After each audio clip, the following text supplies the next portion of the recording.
Dışarıdan.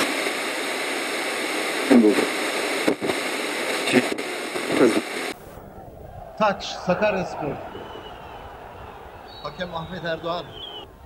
Değerli seyirciler, şu anda bir Sakaryaspor atağı. Kemal, Ivanovski, Sinan ve gol. Sinan, Sakaryaspor'un golünü kaydediyor. Karşılaşmanın 18. dakikası.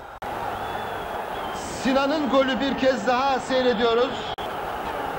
Kemal Ivanovski'ye çarptı. Sinan vuruşunu yapıyor. Boş köşe. Eski stat Adapazarı'nın ilk stadı değil. Adapazarı'nın ilk stadı şu andaki Büyükşehir Belediye Başkanlık binasının olduğu yer. Bir kale Sabiha Hanım Okulu tarafında, bir kale Ankara Caddesi'nde. Yani o yıllardaki fotoğraflara, benim arşivimdeki fotoğraflara bakarsanız 1927, 28, 30, 32 maçlar orada oynanıyor.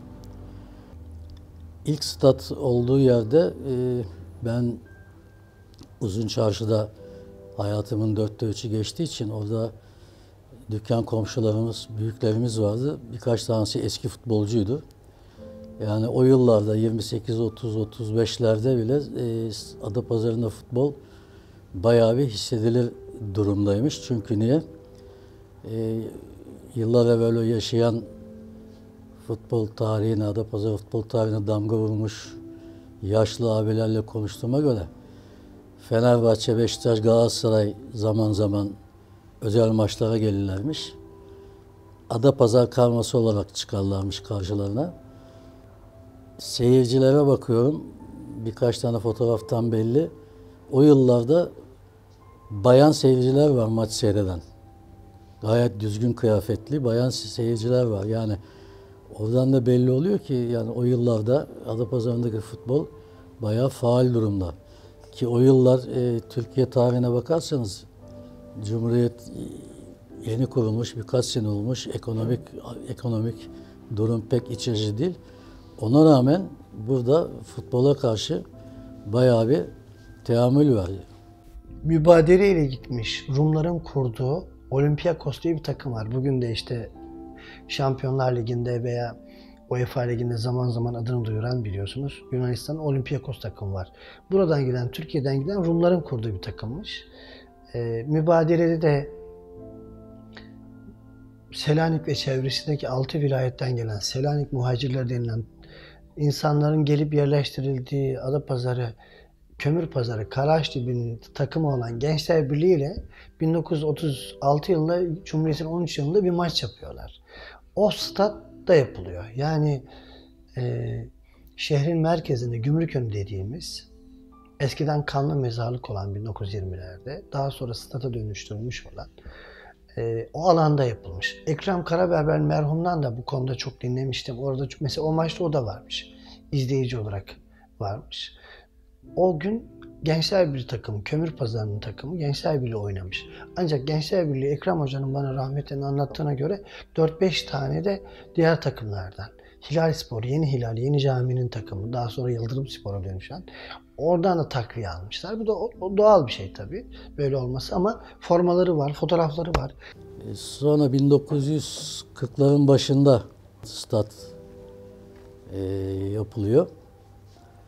Ben aile büyüklerimle beraber 8-9 yaşından itibaren o statta uzun yıllar maç seyrettik Sakaryaspor kurulmadan evvel. İyi takımlar vardı. Spor Toto'nun ilk yıllarında Adapazarı'ndaki önemli derbi maçları Toto'ya dahil edilirdi. Mesela burada bir Ada Gençlik İdman Yurdu maçı vardı 63 senesinde. Hakem Doğan Babacan gelmişti. Şampiyonluğu etkileyecek bir maç olduğu için. Ve favori bütün ulusal basın Toto'ya dahil olduğu için favori İdman Yurdu'nu gösteriyordu. Ada Gençlik galip geldi ve o hafta 13 çıkmadı. Spor'da da 13 falan çıkmadı yani. Öyle önemli maçlar oynandı zamanında. İtfaiyenin olduğu yerin arkası tarlaydı. Sakarya'nın her yerinde olduğu gibi birçok tarla vardı.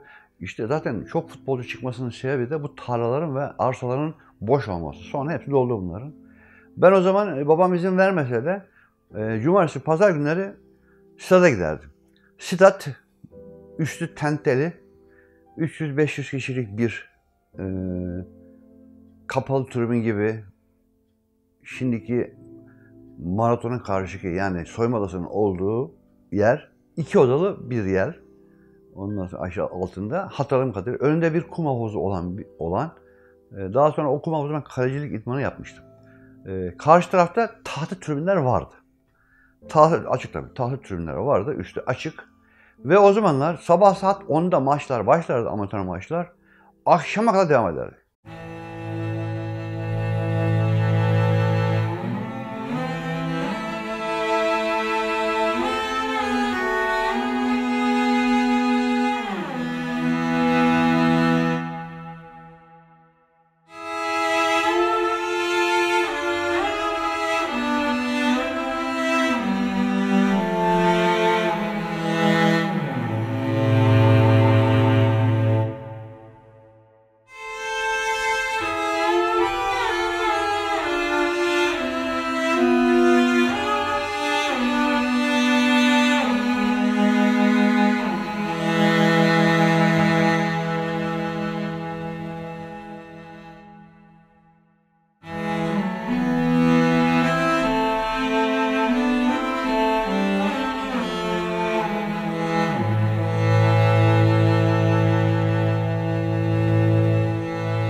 Bundan 50 yıl önce tek tribün, 150-200 kişilik tahta bir tribün.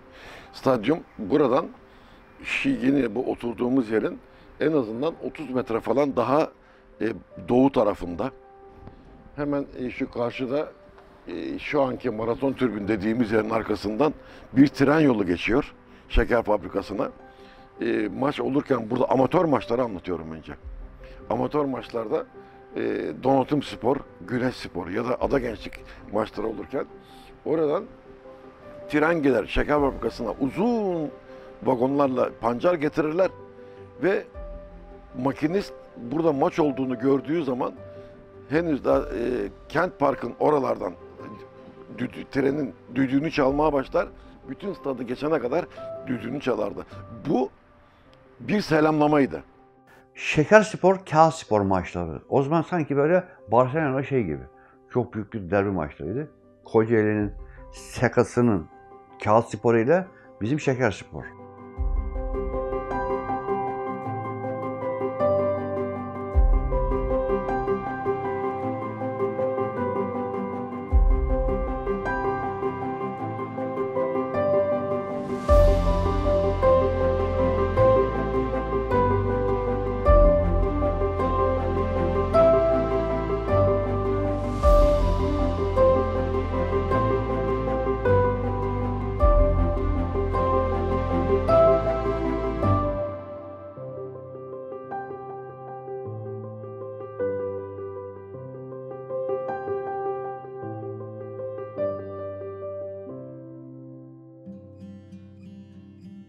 Böyle bir 25 yıl ilk amatör stat orası.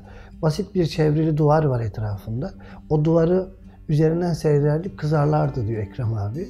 Hatta diyor ben içeride seyretmiştim o maçı diyor. 27 doğumluydu. Demek ki 9 yaşında falanmış. Çünkü diyor kaleci diyor Rauf abi bizim mahalledendi diyor. Şeyin kalecisi. Bizim Gençler Birliği'nin Türk takımının.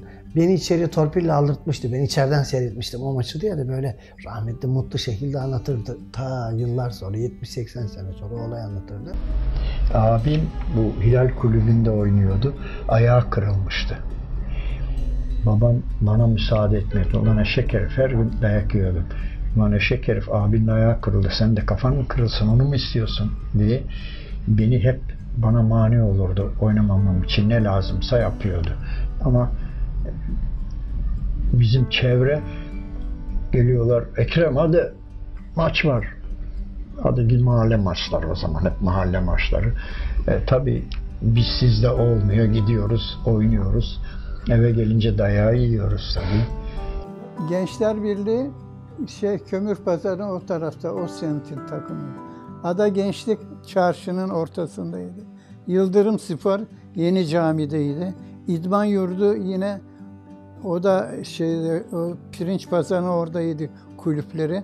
Öyle semtti. Valla amatör takımlarda 4 kulüp birbirlerine daima rakipti. İdman Yurdu, Güneşspor, Gençlik, Ada Gençlik ve Gençler Birliği. Birbirlerine daha iyi Yıldırım Spor'da vardı ama bu 4 tane isim saydığım takımlar birbirlerine daha çok kenetlenmişlerdi. Ve seyircisi de ona göre gelince orada bayağı bir karnaval havası yaratıyorlardı. Ben Ada Gençliğin futbolcusuyum ya. Burada Yıldırım Spor kurulmuş. Bu takım oynuyor. Büyükler, benim de terzi dükkanım var. Bizim muhitte burada. Bir gün öğlen yemeğinde, sabah öğlen yemeği miydi, neydi? Evden geliyorum. Kulüpten önüme çıktılar büyükler. Ekrem dediler. Nereye? Abi dükkana. Ya gel bir çay içelim kulüpte. Dedim ki abi işim var, dükkana gideceğim falan. Hani ben kutuplar zıt ya. Gitmek istemiyorum. Kulübün önünden geçmedim. Yapmışlar yakama. Yürü lan eşek herifler, bizi günaha sokma. Kaşınma, dayak yeme. Tamam dedik. Geldik kulübe oturduk. Çayları getirdi kahveci. Dediler ki bana, bak oğlum dediler, sen bu muhitin çocuğusun. Senin çarşıda ne işin var? Bu kulübe sahip çık, takımın başına geç. Bu kulübe sahip çık. Geçtik takımın başına. Mecburen geldik zaten. Biz dediler bonservisini alırız gençlik kulübünden. Lig şampiyonu olduk. Gruplar başladı. Grupları kazandık. Türkiye birincilikleri Samsun'da oynadık ve Türkiye birincisi olduk. Samsun'da Hatay Kurtuluş Spor'u 2-1 yendik. Konya'yı 7-3 yendik. Samsun Fener Gençliği 1-0 yendik. Türkiye şampiyonu olduk.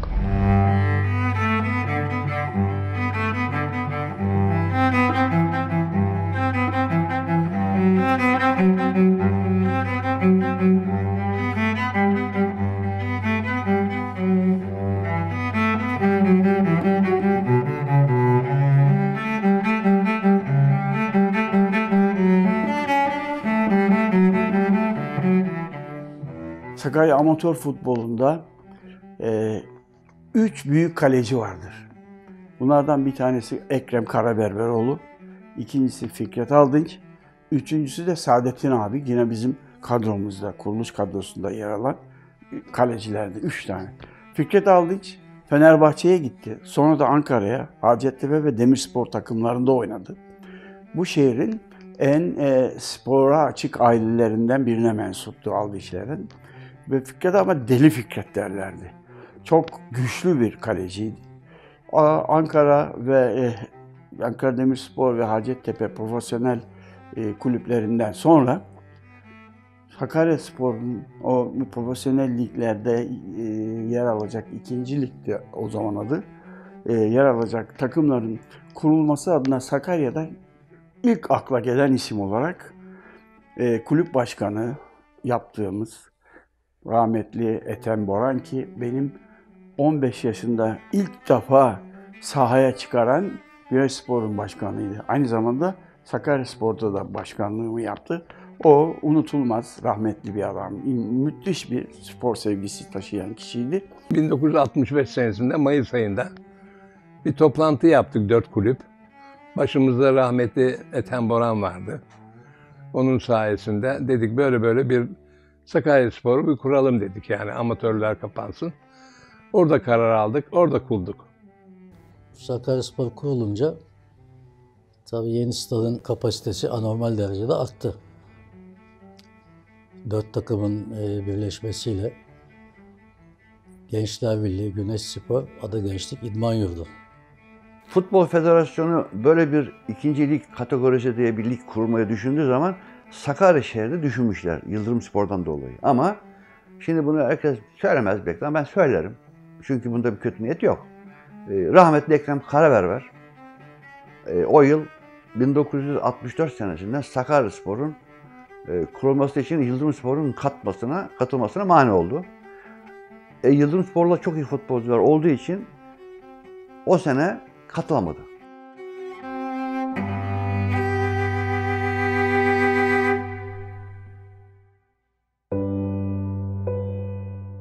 Yıldırımspor'un da katılmasını çok istedi Fikret abi. Fakat Yıldırımspor'lar ne hikmetse katılmadılar.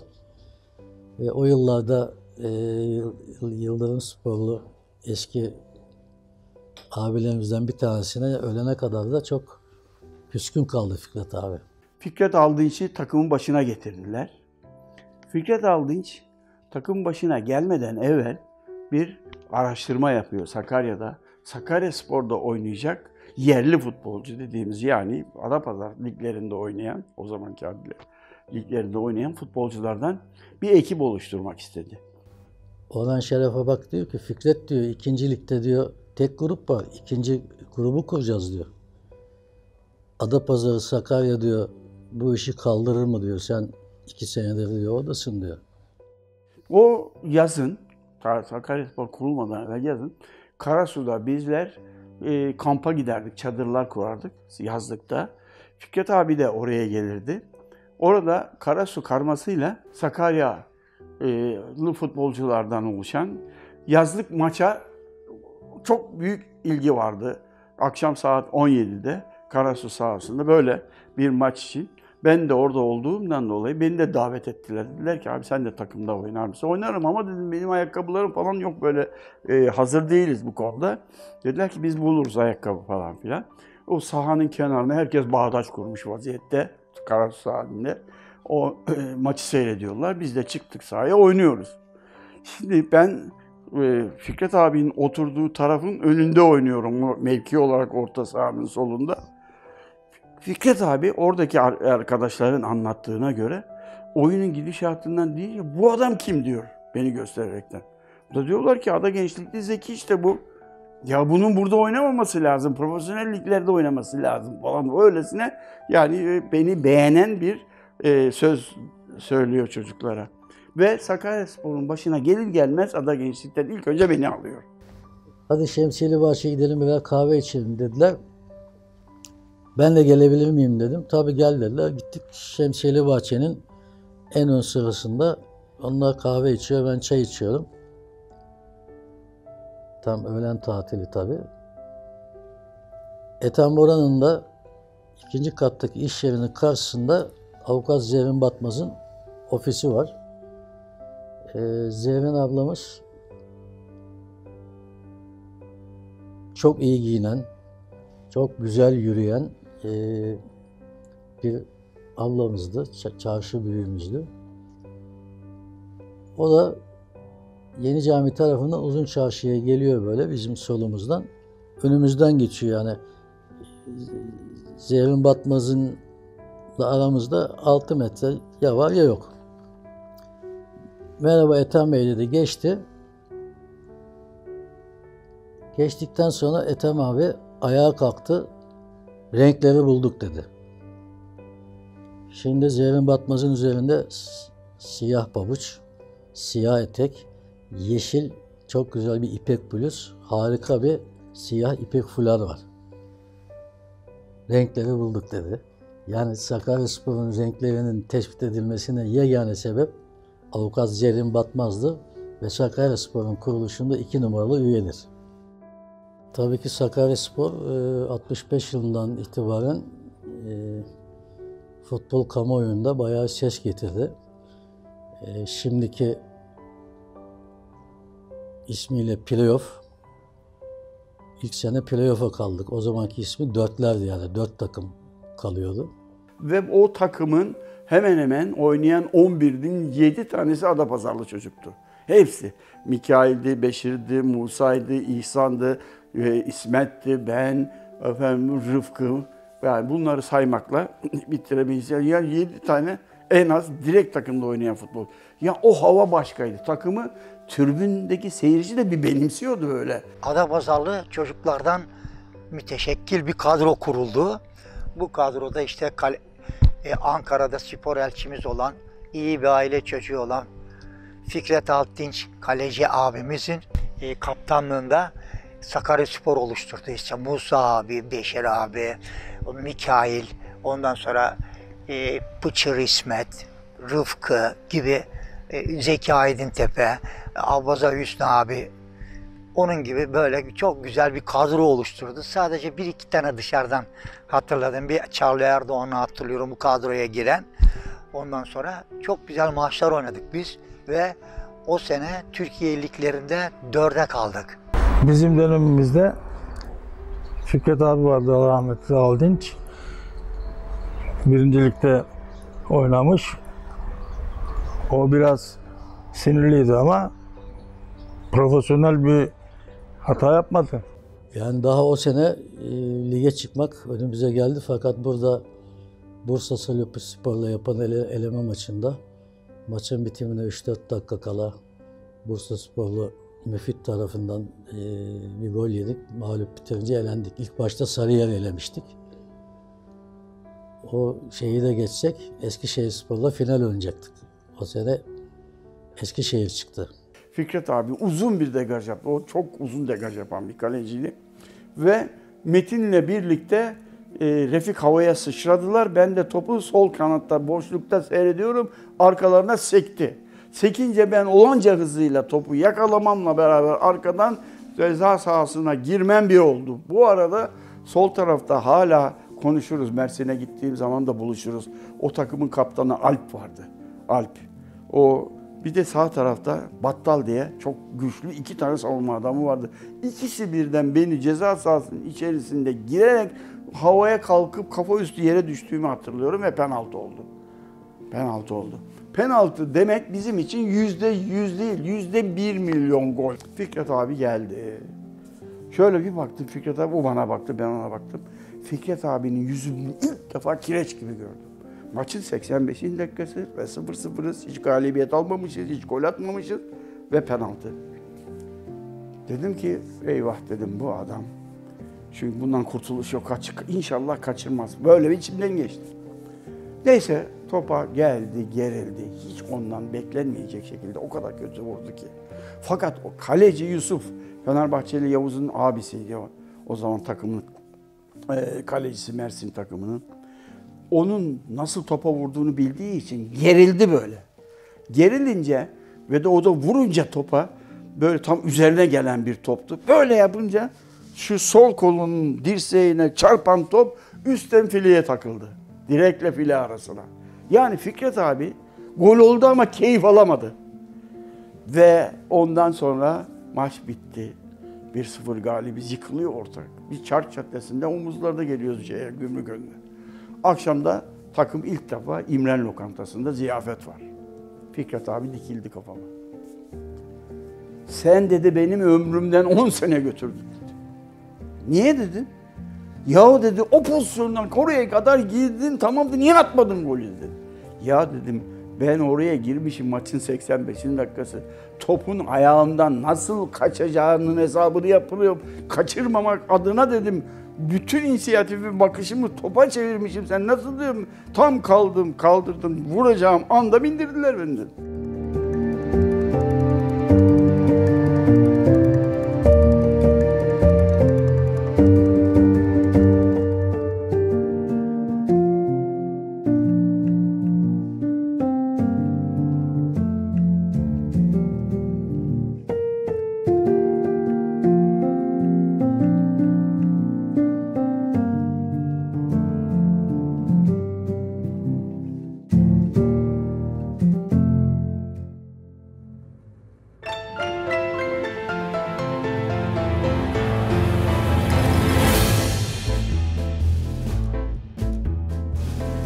Seyirci kapasitesi azdı tabii Sakaryaspor kurulmadan evvel yani.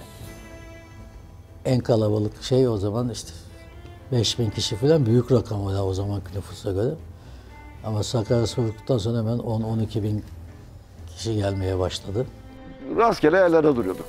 Ben mesela öyle bir huyum vardı ki daha heyecanlı yaşayayım diye tam kale direğinin dibinde dururdum.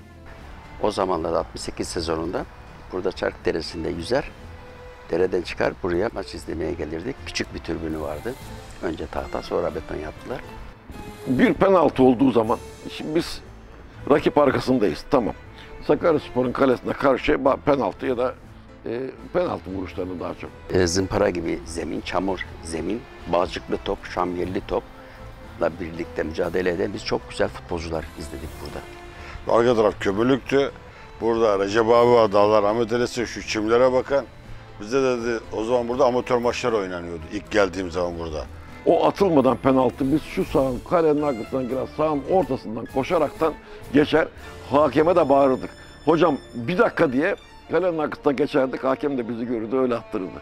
Burada dedi bize dedi yardım eder misin? Top toplar mısın? İmam Hatip'ten getirdi bizi 2-3 tane çocuk. 2 tane bir kale arkası, 2 tane bir kale arkası. Burada sahaya öyle girmeye başladık biz. O zamanlar 4 tarafı tribün stat bize çok orijinal geliyordu yani. Nasıl çim çok orijinal gelirse öyle geliyordu. Kale arkaları sonradan yapıldı. Bir işte protokol tribünün olduğu yerde bir taş, üstü taş, sıralar taş tribün vardı küçük. Karşısında da bir maraton oldu tribün, kale arkaları falan boştu.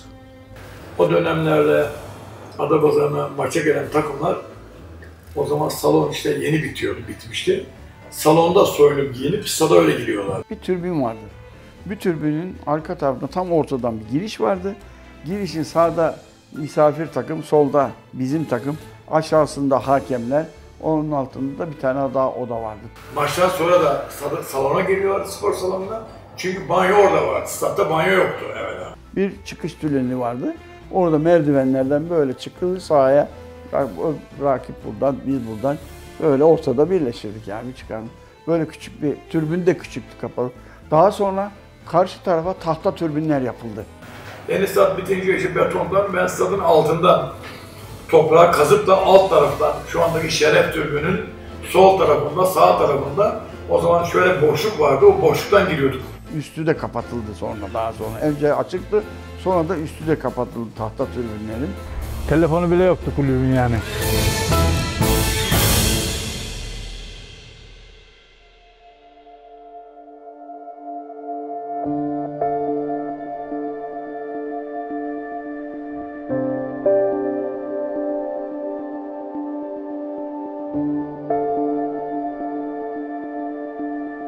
...65-75 arasında Sakaryaspor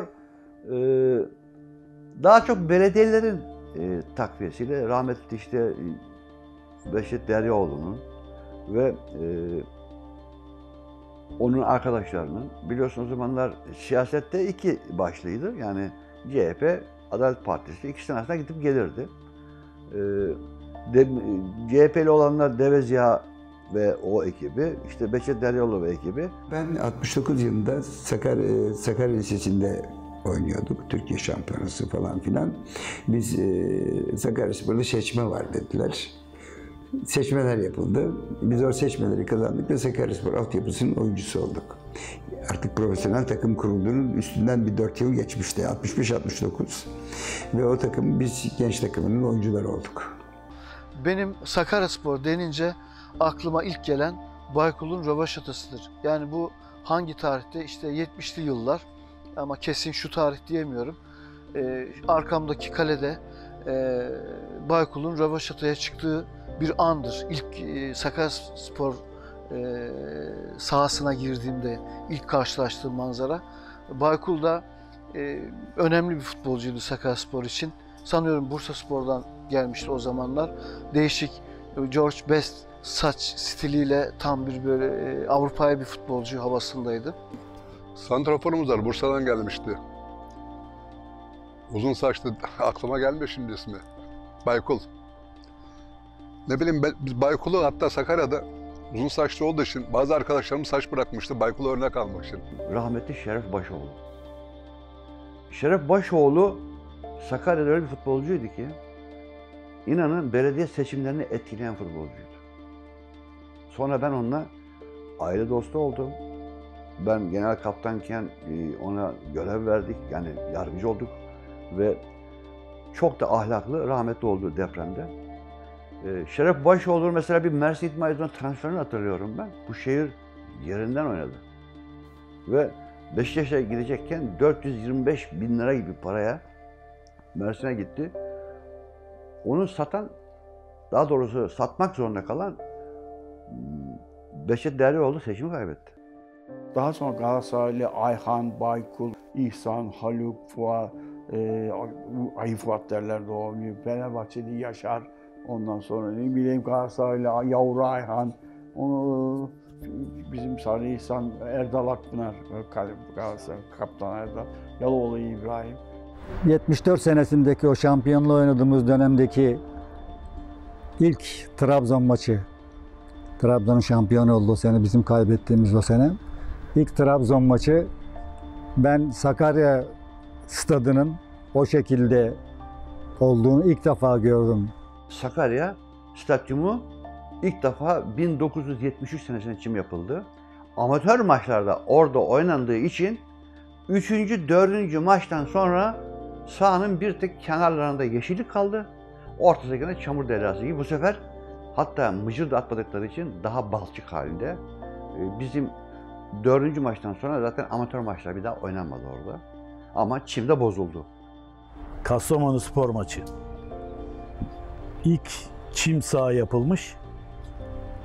Biz de ilk oynayanlardanız. O zaman biz Sadun'la ikimiz gelmiştik Sakaryaspor Kulübü'ne. Bize imza attırdılar. Hadi bakalım şimdi gidin dediler. O zaman kaloriferler kömürlüydü. Kaloriferde yanan kömürleri oraya curuflarına atarlardık geriye kalanı. Böyle biraz daha hani çok ince de olmazdı. Biz onların üzerinde yatılı öğrenciler eve gitmediğimiz zamanlarda 3-6'da bir izin vardı. Orada biz futbol oynardık. O gün hatta Kastamonu maçını 4-0 aldık. Çok kızmıştı. Ben oynuyorum, direkt oynuyorum. Sadun yedek girdi benim yerime. Çok kızdı. Hayata öyle başlamıştı. Cavit Doğu bizim yetiştiren hocalarımızın başında o gelir. Allah rahmet eylesin. Ekrem Karaberber de, onun da bizde şeyi vardır. Ama sahayı ilk çim sahaya biz çıktık. İkinci defada yine avucumuzun içine geldi. 73-74 sezonu Trabzon'la çekiştiğimiz sene. Trabzon 47 puanla falan o civarda zannediyorum şampiyon oldu. Biz 42 puan yaptık ve 42 puan daha önceki sezonlarda ikincilikte rahatlıkla şampiyon olabildiğiniz bir puandı. İlk yarıyı 4 puan ve avarajla önde kapattık. Yani şampiyon olacağız gözüyle bakılıyordu. Fakat ikinci devre talihsiz 2 tane maç kaybedince ikinci yarının başlarında Trabzon aldı götürdü, şampiyon oldu. Yani yıllar evvel 2 sefer şampiyonluk çok yakınımıza kadar gelmişti. İkincilik şampiyonu ama olmadı. Sakaryaspor zaman zaman orada maç yapardı, idman yapardı. Bazen idmanları orada yaparlardı. Statta sadece perşembe günleri çift kale maç olurdu. Genellikle zemin ezilmesin diye. Bir de o zamanlar şöyle bir adet vardı. Maçtan önce, yani A takım maçından önce genç takımlar da maç yapardı. Yani stat iki maç görmüş olurdu. 14 günde bir. Ondan önce, çimlenmeden önce zaten amatör küme maçları da orada yapılırdı. Hatta liseler arası futbol müsabakaları da orada yapılırdı. Zemin o zaman böyle bıçak gibi kesen, törelenden böyle kırmızı bir renk olurdu. İşte düşünce zımpara gibi kesen ve benim gibi birçok futbolla uğraşan birçok insan buranın hem tozunu yuttu, sahne tozu gibi, hem de burada efor sarf etti, hem tribünde oldu, hem formasını giydi. Yani bu Sakarya'nın Atatürk Stadı, Sakarya Atatürk Stadı aslında bir tarih barındırıyor. Biz de bu tarihin birer parçasıyız.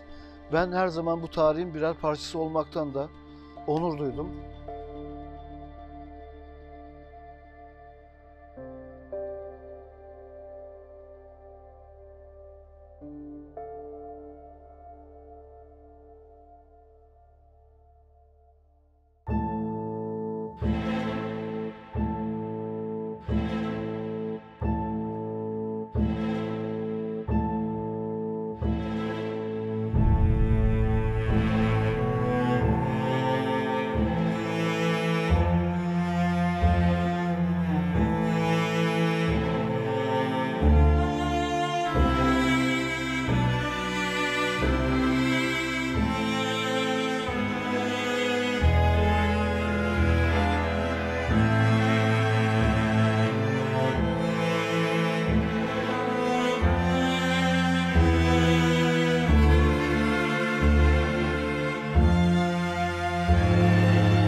Ben 74-75'te başladım. Tam o sene şampiyonluğu kaybetti takım.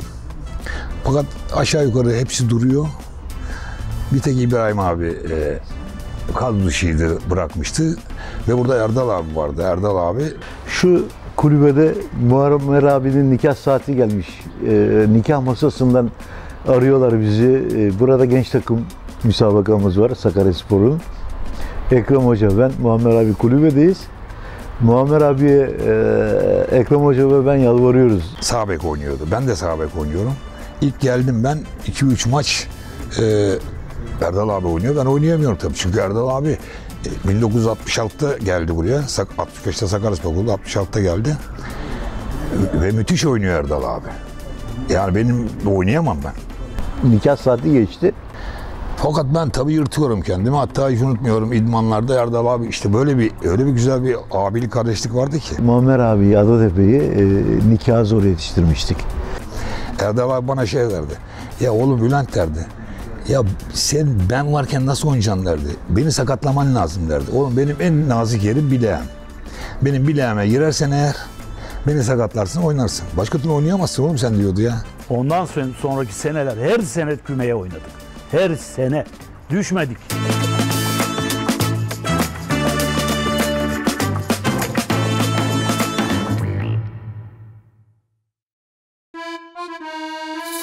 Bana geldiler göğüs reklamı için, lokantayın tepe tesisleri diye. Onlara bir elimde kararı yok ya, 100.000 liralık çek kesmişim. Birkaç parçalı çek kesmişim. Ertesi yani kongre yapmışlar 6 ay sonra. Kongrede de ben katılmadığım bir kongre, üye de değilim Sakaryaspor'a. Benim de ismimi yönetime yazmışlar. Radyodan duyanlar beni tebrik ettiler. Hayırlı olsun filan diye. Halbuki ben ne üyeyim ne bir şeye gittik. Yani tabii ayıp olur diye. Ziraat Bankası'nın sokağında Birkent İşhanı var Ali Birinci'nin. 4. katta eski gazetelerle kaplamışlar. 2 odayı birleştirmişler. Eski gazeteleri perde olarak yapmışlar. Uzun bir masa var, yönetim masası var. Gittim. İşte herkes fındık fıstık çekirdek getirmiş, masanın üzerine atıyor. İşte filan takımda birini ayarladıydık da küme düşmeye önlediydik de filan futbolcuya filan konuşuyorlar filan. Ben de kravat takıp gittim. Yani o toplantıya. Rauf var, şey var, işte Özcan var filan. Sonra sizin bütçeniz ne kadar filan dedim. Herifler çıt diye bir sessizlik oldu. Meğer benden evvelki bütçe 80.000 liraymış zaten. Ben de 100.000 lira çek kesince bu şeyi Hacı Ağa'yı kaçırmayalım diye beni yazmışlar. Enteresan bir şey. Büyük para vermiş reklam olarak falan. Yönetime almışlar. Hiç futbolda anlamıyor Tuncay Bey. Spor yapmış bir insan da diye futbol da bilmiyor, anlamıyorum. Şampiyonu oynayalım ya böyle iş olmaz demiş. Duymuş bir yerden. Fikret abiler falan da yönetimdeler. Fikret abi demişler ki biz böyle kolay değil bu iş oynamak falan. Tuncay Bey. Ya abi biz demiş ayrılalım siz yapın bir yönetim olun. Rauflar geldiler, Necdet işi bulmuşlar. Antrenör olarak onu alalım. Fenerbahçe'den de birkaç tane sporcu getirecek Necdet abi falan dediler. Deyince Fikret Şen Başkan ve Necati Müftüoğlu, saygıdeğer bir insan tabii. Bunlar maceracı, bu çoluk çocuk bunlar. Kulübü batıracaklar diye istifa ettiler hepsi. 3-4 kişi. Dolayısıyla ikinci başkan benim ya, tesadüfen bana ihale kaldı. 5 tane futbolcuyu Fenerbahçe'den alacağız ama ondan önce Necdet Niş'le görüşülmüş. Necdet Niş de Didi'nin yardımcılığını yapmış. Daha sonra Fenerbahçe'yi tek başına çalıştırmış, Altay'ı çalıştırmış, Ankara Gücü'nü çalıştırmış. Yani popüler bir teknik direktör. Sakaryaspor'un İkinci ligdeki Sakaryaspor'a gelmesi falan mümkün değil, mucize ama gazete falan yazıyor. Sanayi müdürlüğü var ya, İl Sanayi Müdürlüğü, 1 milyon ampul verdi. Evvela 100.000 tane verdi filan derken ampulleri 1 liraya ithal ediyor, mal ediyormuş, 3 liraya toptancılara veriyorlarmış. Emin Can Kurtaran filan getiriyor, bakanlık adına. Tabii biz Şaban abi organize etti, Rauf Batıoğlu'nun babası. Sakarya çocukları, sevenleri topladı, geldiler. Al sen bunu, sat getir parayı akşam üzeri tekrar verelim sana filan diye. Biz 3 liradan sattırdık. Meğer kara borsa 7-8 liraymış ampul. Yani parakende. İşte o Fenerbahçeli 5 tane futbolcuyu almak için giderken ben işe dahil oldum. Milyon tane olunca 2 milyon para alıyorsun. Çok büyük para. Bizimkilere gönderdiğim zaman sporcu alma. Mukavele yapmak için avukat olarak gittim İstanbul'a. Tuncay abi tabi o kendine has stiliyle orada 5 tane Fenerbahçe falan camiasında Semih Bayülken adım. Her şey o karar veriyor. Semih Bayülken filan ön merdivenlerde karşılıyormuş Fenerbahçe'de. Biz 5 tanesinin mukavelesini yaptık, aldık. 5 milyon liraya aldık, hiç unutmuyorum. Çantayla para gidiyor ya, nakit para. 5 milyon parayı bıraktık. 5 milyon lira geldi. Necdet Niş de tamam dedi, 5 tane futbolcu aldığına göre ben de varım. Necdet Niş buraya bir geldi, burada miting yapıldı.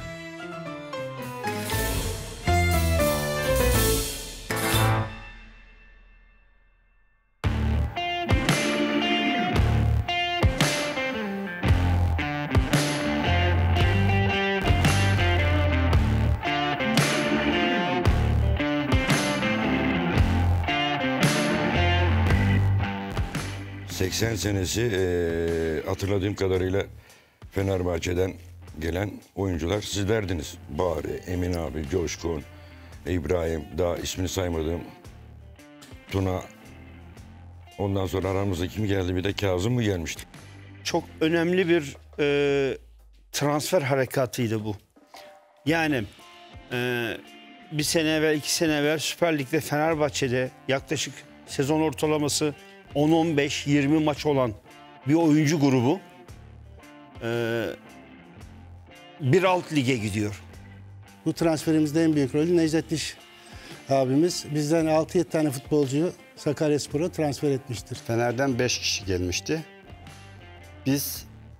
Ben de Fuat abi kiralık geldik.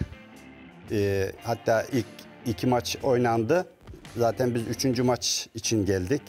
Pozitif ortamla karşılaştığımız için Sakarya'da inanılmaz bir sinerjik ortam oluştu ve enerjimiz hemen birbirini tuttu. Ben o sene birkaç takım tarafından, hani büyük takımlar tarafından da isteniyordum ama çok baskın davrandı Sakaryaspor. Şöyle öyle bir geliş geldiler ki benim üstüme. Benim hiçbir şansım kalmadı yani. Nefes bile alamadım. Bir baktım ben Sakaryasporlu oldum. Kireç dökülüyordu çizgilere. Evet. Şeylerine falan. Kireç dökülüyordu o zaman. Bu aralarım yandı. Ben bir hafta böyle etekle gezdim ya. Sünnetli gibi. Hatırlıyorsun ya. Aynen. Kalenin arkasında genç takımla antrenman yapıyoruz. Ondan sonra Necdet Niş'ti A takımın hocası. A takım çift kale yapıyor kendi arasında. Bir kişi eksikmiş takım. Ekrem Hoca, Necdet Hoca dedi bir tane oyuncu gönderir misin dedi. Ekrem Hoca da beni göndermişti. Herhalde hayatımda o kadar mutlu olmamışımdır. O büyük abilerle, büyük oyuncularla birlikte oynamak genç takım oyuncusu için çok büyük bir olaydı. Çok kulüp başkanıyla çalıştım ama Tuncel tabii bunların içinde çok özel ve ayrı bir yeri vardır. Bizim bir tanemizi diğerini ayırt etmeden içine çekerek, Sakarya'yı benimseterek, Necdet Niş'le beraber o ortamı bizim istediğimiz şekle dönüştürerek, bizim hiç yabancılık çekmeden Sakarya'da ve Sakaryaspor'da hem imza atmamıza hem yaşamamıza, devam etmemize ve futbol oynamamıza önemli katkı sağlamış Sakarya tarafının yegane insanıdır diyebilirim.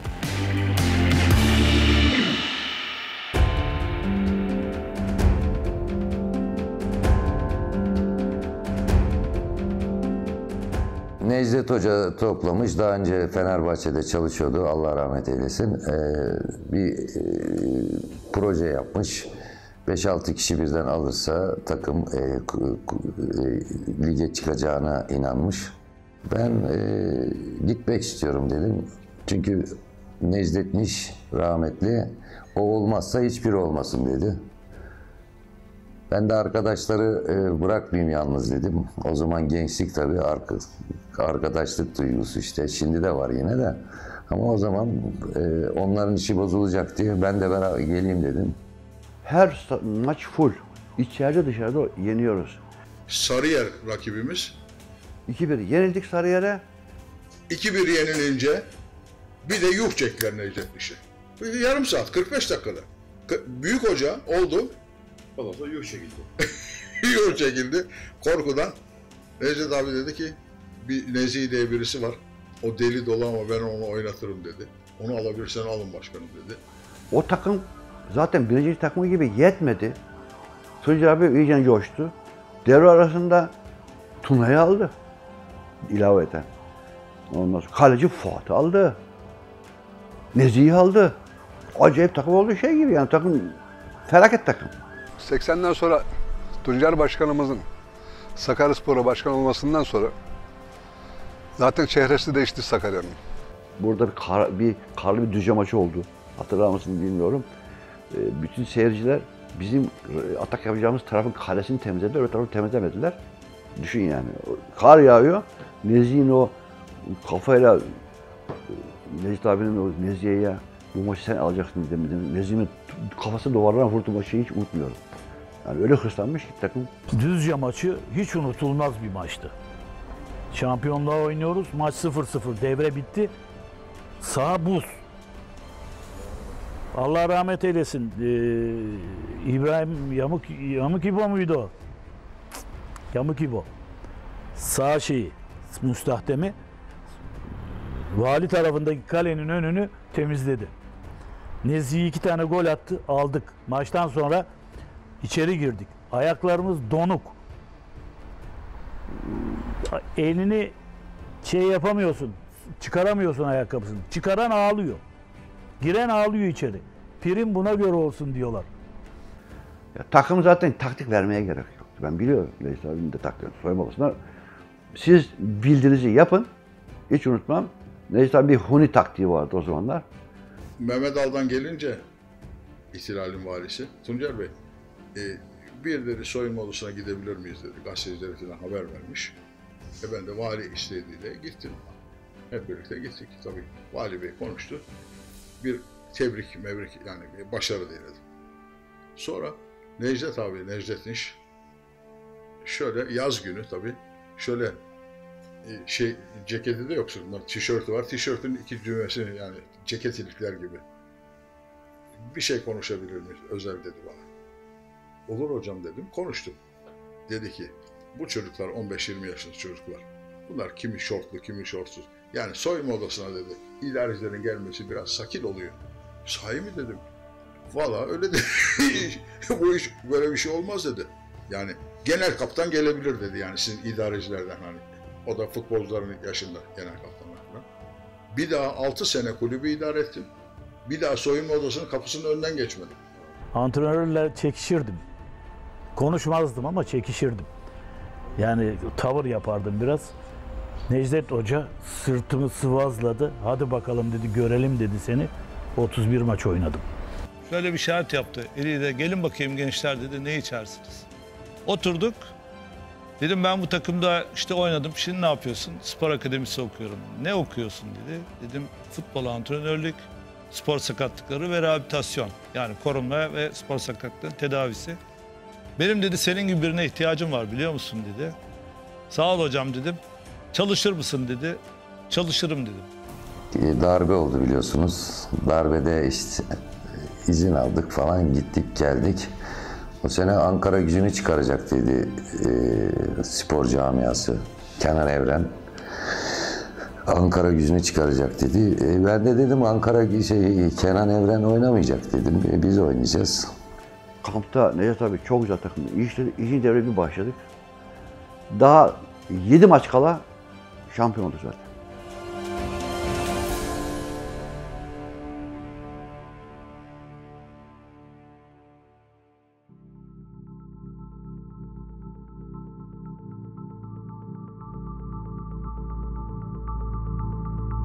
Necdet abi tutamadık biz.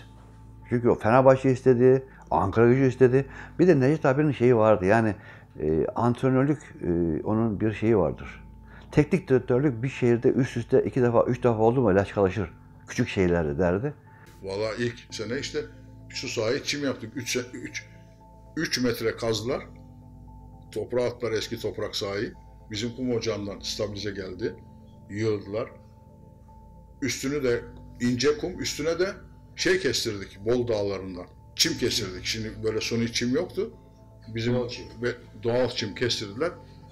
vilayet yaptırdı. O sene Rizespor küme düştü. Süper Lig'deydi.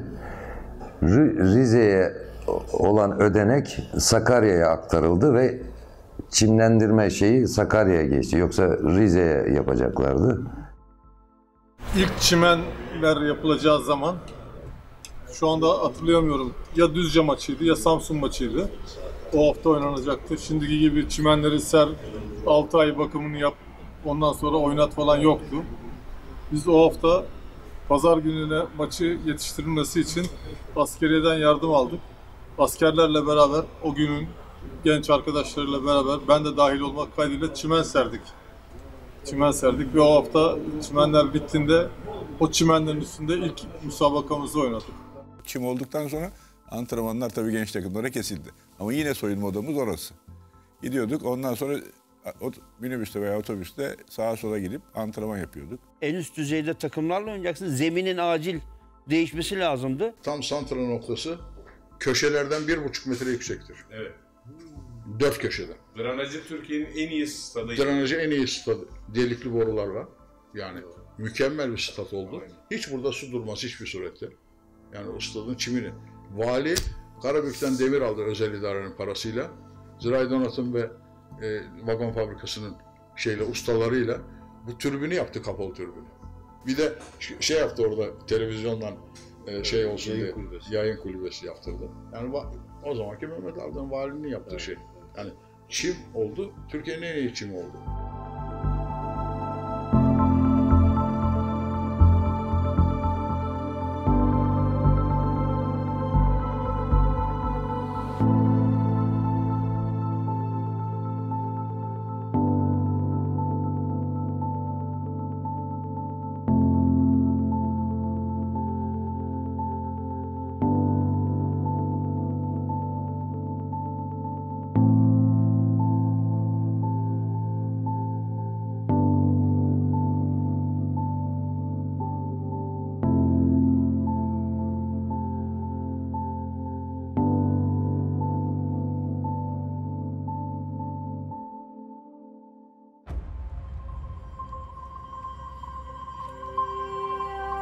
Şimdi o zaman Coşkun vardı bizde, Coşkun Demirbakan. Bu çok iyi bir liberoydu. Fenerbahçe'den gelen çocuk. Fakat sakatlandı bu. Hoca Zeki'ye Bursa maçında Zeki'ye teklif etti. Zeki ben dedi libero oynayamam dedi. O zaman dedi ki bana Jovanovic bir yarım saat, bir saat oynar mısın dedi. İşte ondan sonra ben libero oldum. Libero'yu 5 numarayı Sakarya'ya bu şekilde yani aşıladık. Milan Jivanovic zamanında 81 senesinde geldim. İşte o zaman birazcık zaten sakat geldim buraya. Orada da sağ olsun Milan Jivanovic ameliyatımı gerçekleştirdi. Biz o zamanlar şimdiki gibi böyle çok para yoktu. Çok para yoktu. Fakat arkadaşlık, müthiş bir arkadaşlığımız vardı. Yani bizim dışarıdan gelenleri de biz ya inanın sanki kendi Sakaryalı çocuk gibi bağrımıza basardık. Ya dediğim gibi para fazla olmadığı için herkes birbirini çok iyi bir şekilde idare ederdi. Soyunma odasını hatırlıyorum. Varil sobamızı hatırlıyorum. O 2 tane duşumuzu, oradaki içerideki büyüklerimizin konuşmaları biz onların yanına gidemezdik. Onların komedi gibi anlatmalarını resmen tiyatro çevrilirdi. Resmen eğitim vardı orada. Rahmetli Şeref abi sağdan bir top getirdi.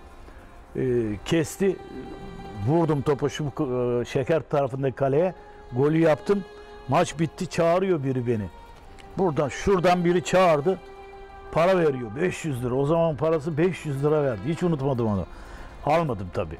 Almıyorum ama ittiriyorlar beni. Al. Zorla aldım şeyi. Hep beraber yemek yedik tabii ki o parayla. 11 senedir devamlı oynadık. Ömrümüzü verdik, gençliğimizi verdik Sakaryaspor'a. Olsa da bir gençliğimiz o kadar daha versek. Çok iyi bir 4-5 sezon yaşadık. Yani gittiğimiz her yerde. Ben size söyleyeyim, biz mesela İstanbul deplasman ediyorduk. O zaman Carlton Oteli vardı Yeniköy'de. Çok lüks bir otel. Yıkıldı, bir şey oldu. İnanın biz Carlton Oteli'ni kapatıyorduk. İstanbul'a gittiğimizde ve İstanbul'da iş adamları bunları karşılıyordu.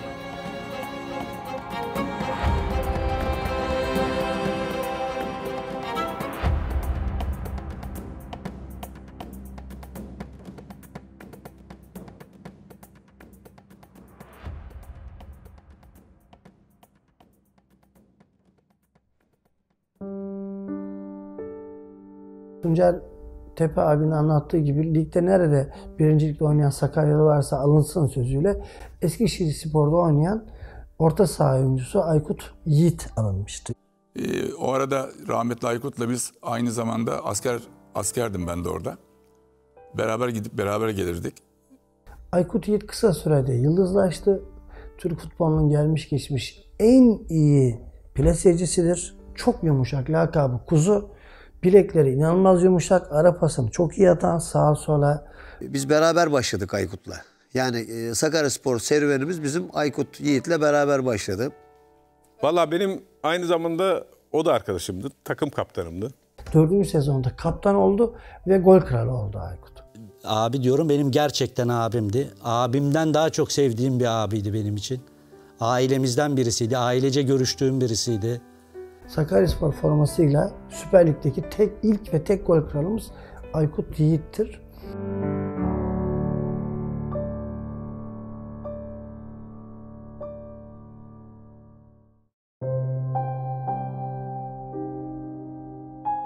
İlk otobüsün yanına gittik. Olay yerine gittik abi. 30 kişi falandık. Bir otobüs gittik, biz buradan çıktık. Herkes hüngür hüngür ağladı. Herkes. Rahmetli Aykut Yiğit'in George'luk ayakkabılarını gördük.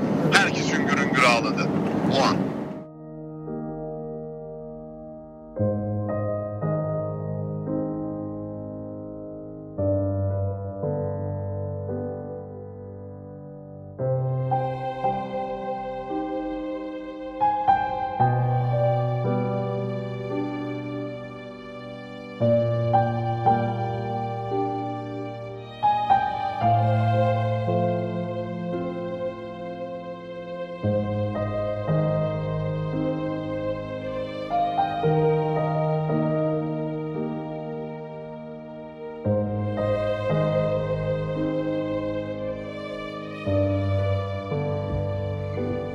Olay süratten oldu, başka hiçbir şey. Yağmur ve sürat. Ya yerlerin kaygan olması. Arabanın süratli olması. Hakimiyetini kaybetti. İşte hep beraber bunu yaşadık. Her bir arkadaşımın çevreye savruldığunu gördüm. Camdan fırlamış. Camdan fırladık, camdan fırladık. 2-3 kişi kaldı sanırım arabada. Çok dehşet verici bir anda.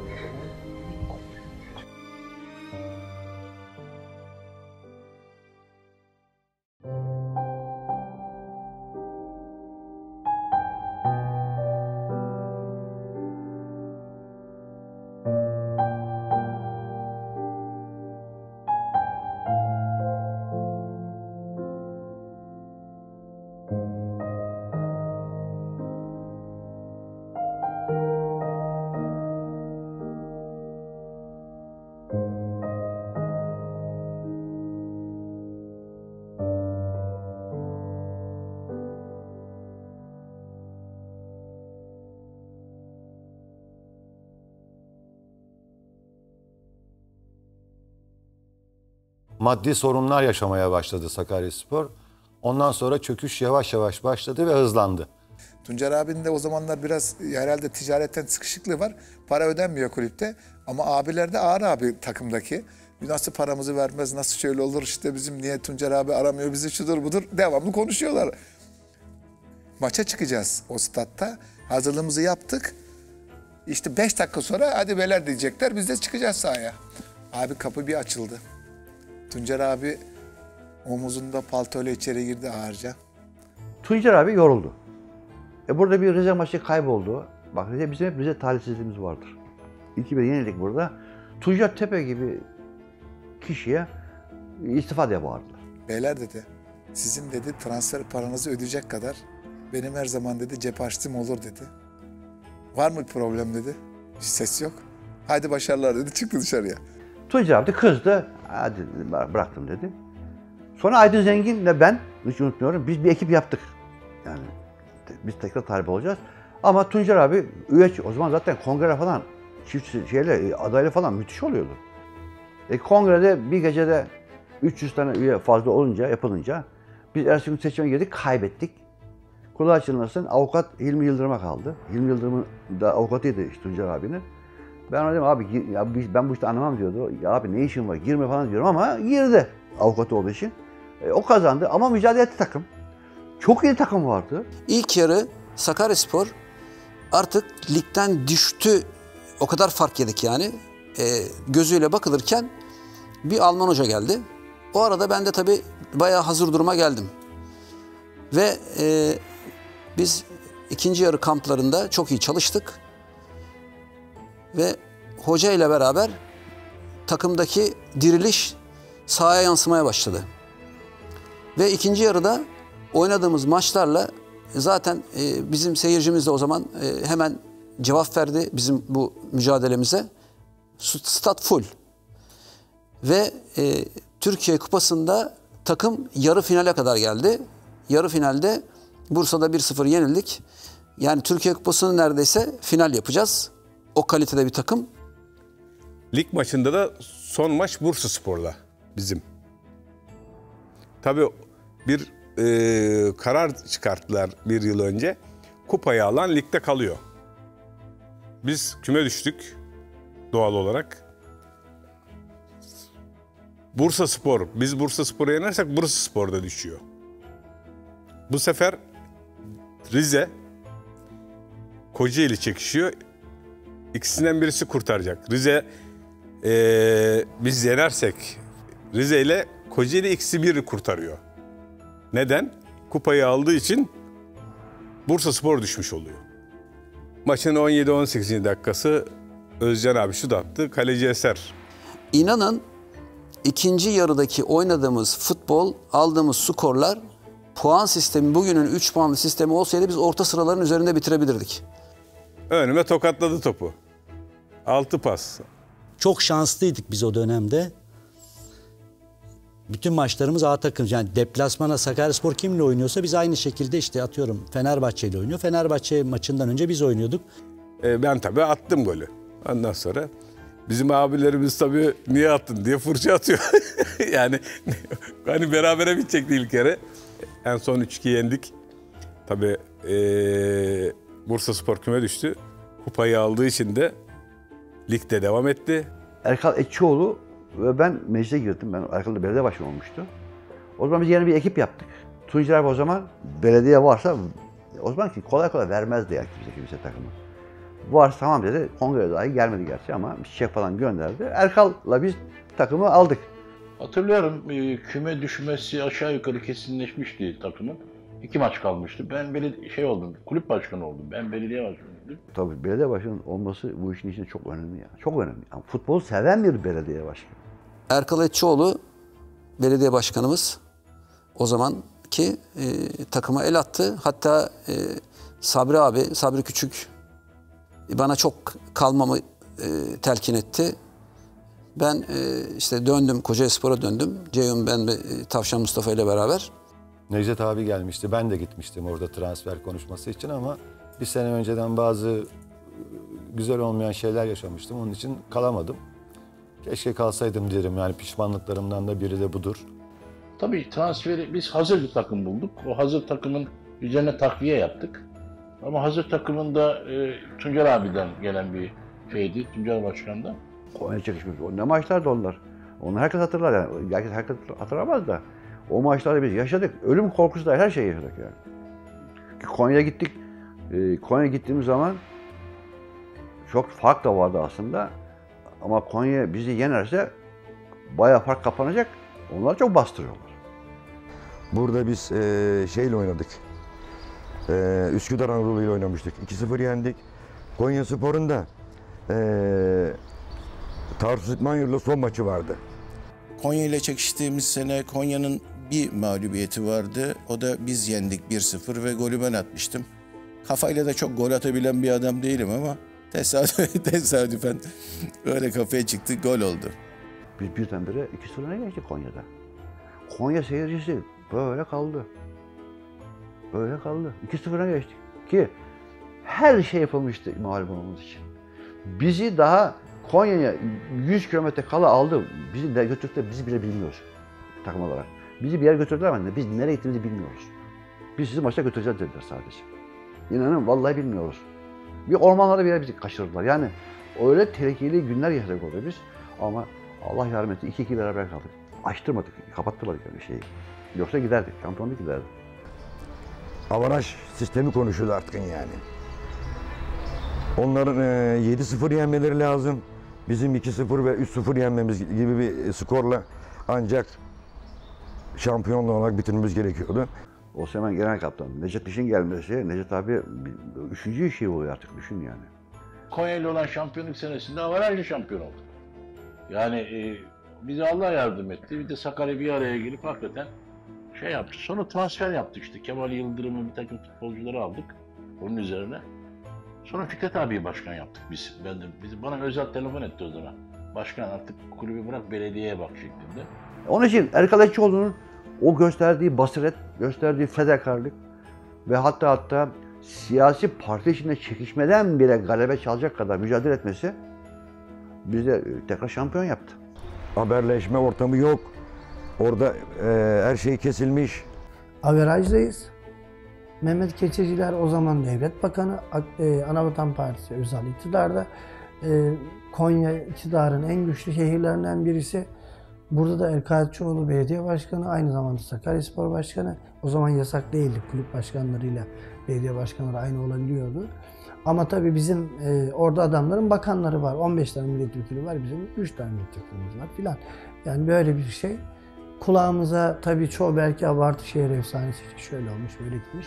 Nitekim sahaya tavuk attılar, bilmem ne ettiler. 18 dakika geç başladı. Yani bizim maç bitecek, onlar 18 dakikada skoru, golleri biz geçecek kadar halledeceklerdi. Bizim maç bitti burada. Şeye çıktık, Maltepe'de şeyi bekliyoruz. Oradan gelecek haber bir türlü gelmiyor. O kadar sıkıntılı bir şey ki, o yüzden seyretmediğimiz maçın sıkıntısı daha kötü oldu. Stadın içinde hatta bekledik. Kulüp soyunma odasında bekledik. 5-0 diye gelince haber, o zaman burada şampiyonluk turu attık.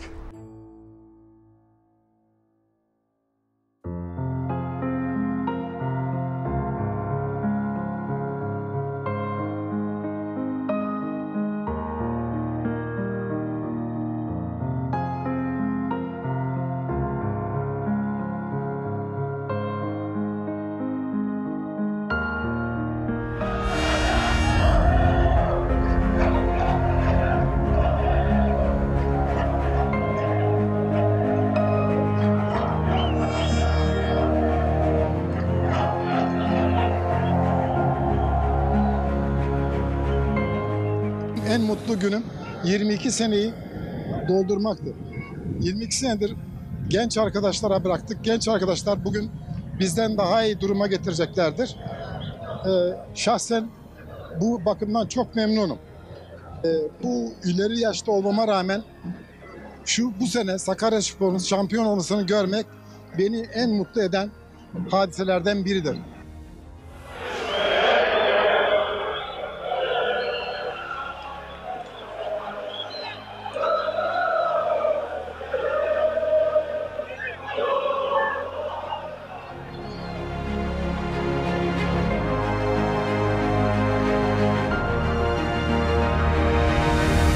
Sakaryaspor Kulübü mazisi itibariyle büyük bir kulüptür. Bu kulübün bundan sonra da bazı eksikleri bulunmaktadır. Önümüzdeki sezon inşallah önce altyapı meseleleri olmak üzere, tesis meseleleri olmak üzere yeniden daha güçlü olarak liglere devam etme kararındayız.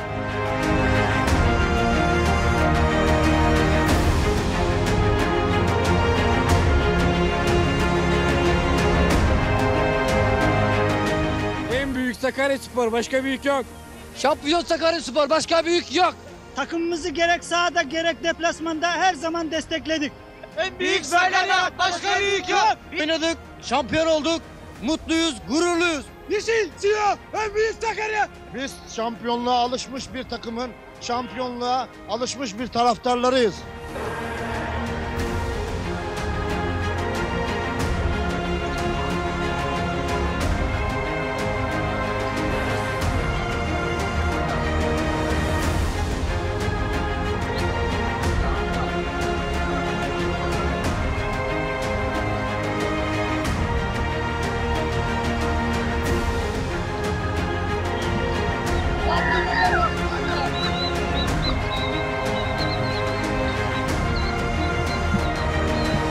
Gerçek savaşçılar şu anda zaferi kutluyorlar zaten. Futbolcu kardeşlerime ne kadar teşekkür etsem az gelir. Kendilerini kutluyorum. Birincilikte de aynı başarılarının devamını diliyorum. Teşekkür ederim.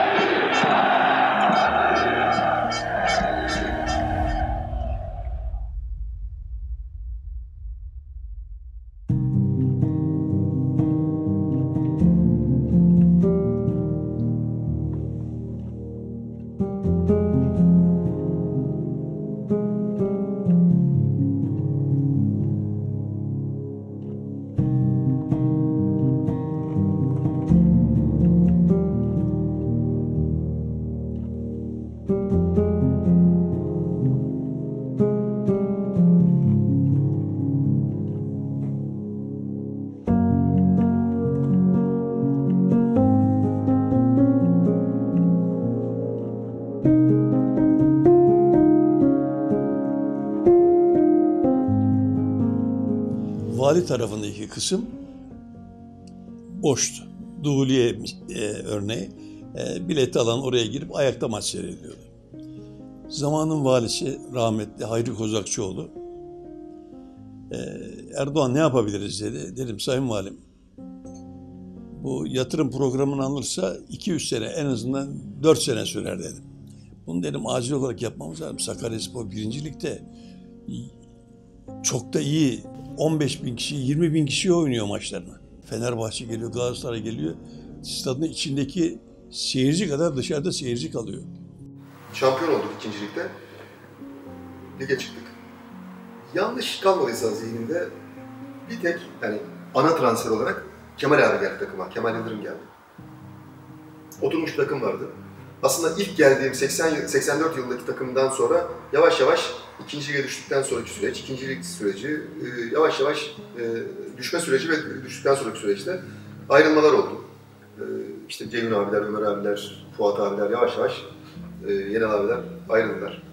Sonra 2. ligde şampiyon olduk.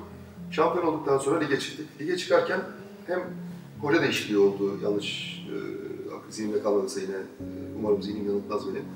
Nihat Atacan geldi takımın başına. Bir tane de ana oyuncu transfer edildi. Yani zaten oynayan üçlü Tuna abi oynuyordu, Sinan abi oynuyordu, bir de ben oynuyordum. Öndeki oynayan üçlü zaten daha fazla üçümüz oynuyorduk. Bir de Kemal abi geldi. Kemal abinin de hem Sakaryaspor'a katkısı açısından hem de benim kişisel futbol hayatıma katkısı açısından onu özellikle belirtmem lazım. Çok katkısı olan oyunculardan bir tanesi oldu, takım arkadaşlarımdan bir tanesi oldu. Hem karakteristik yapısıyla hem oyun yapısıyla hakikaten hayatımdaki geçmişinden böyle düşündüğüm zaman iz bırakan insanlardan bir tanesidir. Tek maçta 4-0 yendik Konyaspor'u. Evet tabii yendik yani herhangi bir şekilde bir niyetimiz yok. Zaten biz ligde uğraşıyoruz yani. Ligde yeni çıkmışız, yapmama uğraşıyoruz. Sıkıntı olmasın diye esas bizim amacımız lig. Lige başladık. Lig istediğimiz gibi başlamadı. Neyse tabii lig bir taraftan mücadele ederken, boğuşurken bir taraftan da ikinci maçta Fenerbahçe çıktı.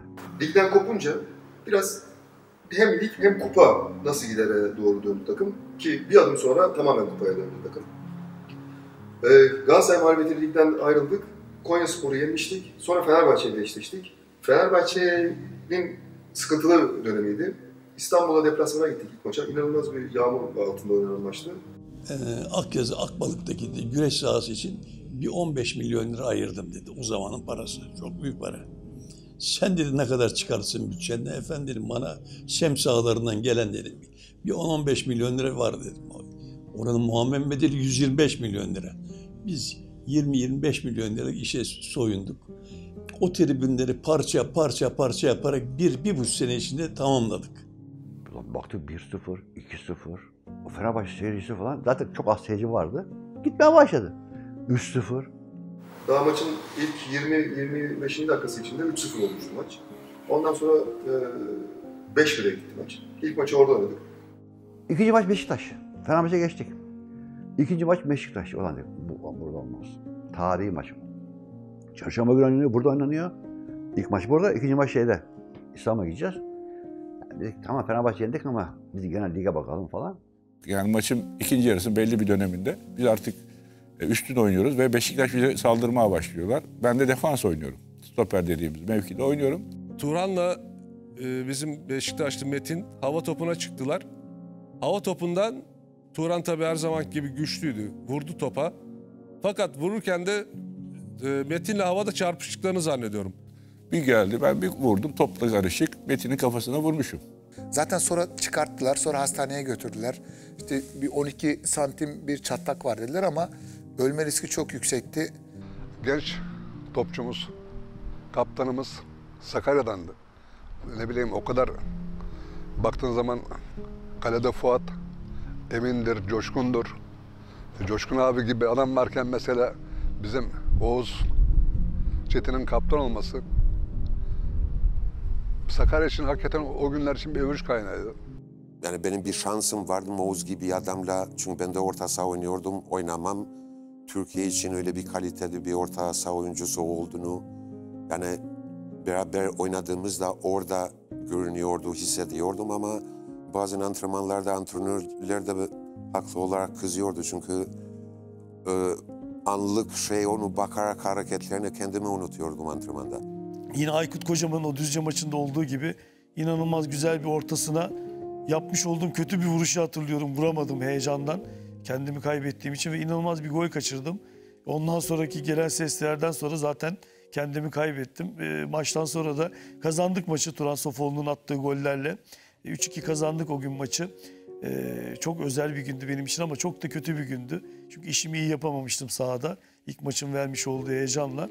Benim için büyük bir kayıp olmuştu. Hüngür hüngür ağladığımı hatırlıyorum soyunma odasına gidip. Fakat Beşiktaş o kadar kuvvetliydi ki, onu söylemem lazım. O kadar kuvvetliydi ki, ikinci maçta 4-0'ı çevirebileceklerini düşünüyorlardı. İkinci maçta, İstanbul'daki maçta bu anlamda çok sert oldu. Çok kuvvetli bir maç oldu. Maçın 15-20. dakikaları diyeyim, tam dakikasını hatırlamıyorum. Kemal abinin getirdiği benim sonlandırdığım bir atakta öne geçmemize rağmen 5-0 oldu düşünün yani ikili averaj olarak düşündüğünüz zaman 5-0. Maçı son ana kadar oynadı Beşiktaş. Yani Engin'in belki harikalar yarattığı, Engin Bakalım'ın harikalar yarattığı diyebileceğimiz maçlardan bir tanesiydi. O günkü gazetemizde güzel bir manşet atmıştık. Fener'e 5, Beşiktaş'a 4, işte plakamız 54.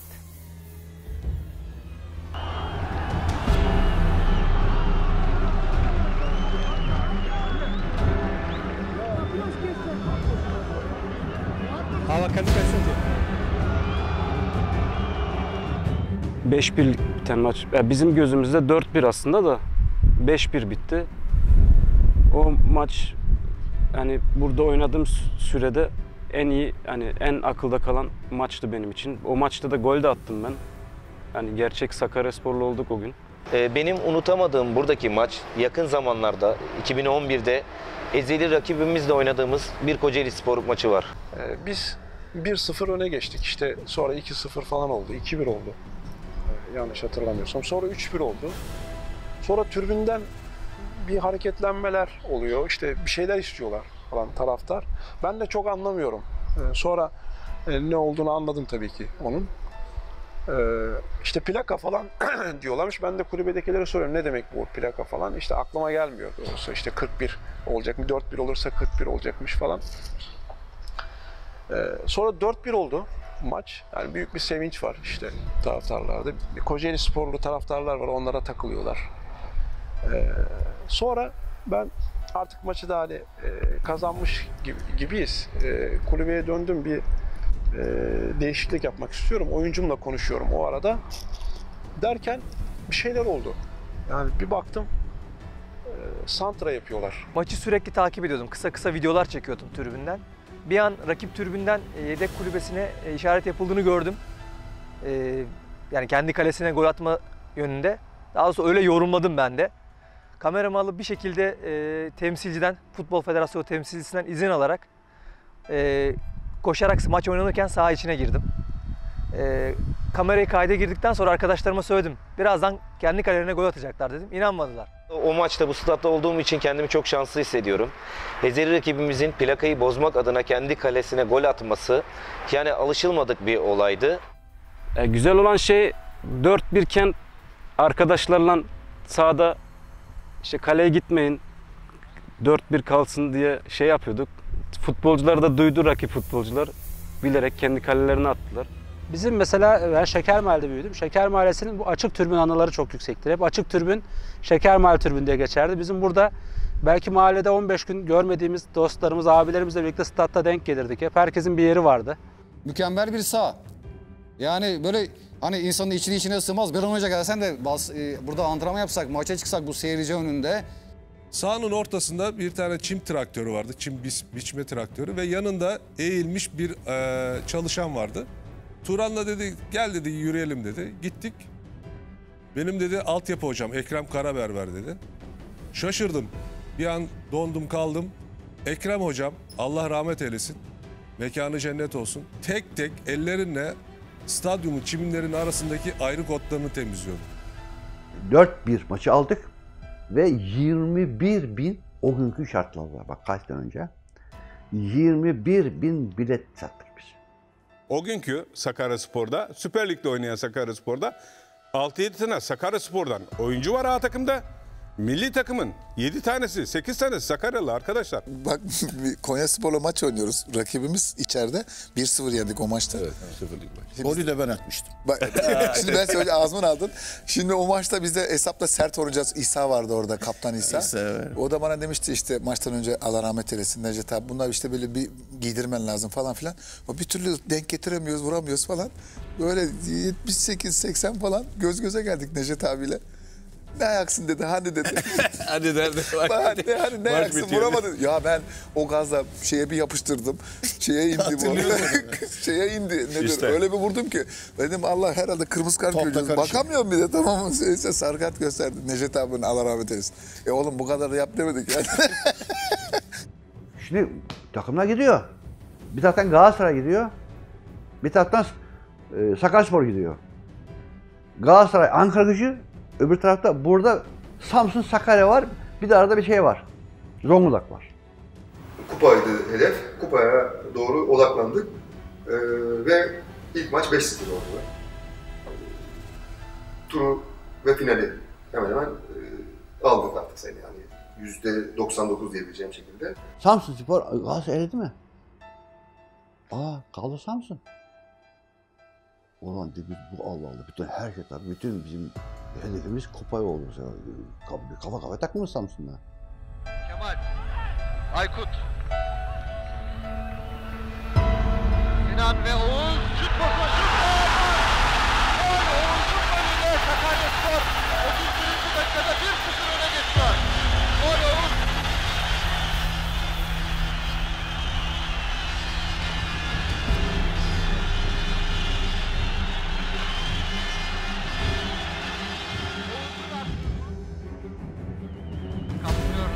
Şimdi 4'e 4 bir durum var.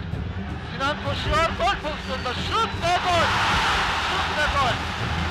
Sinan ikinci yarının 17. dakikasında, karşılaşmanın 62. dakikasında Sakaryaspor'un ikinci golünü kaydetti.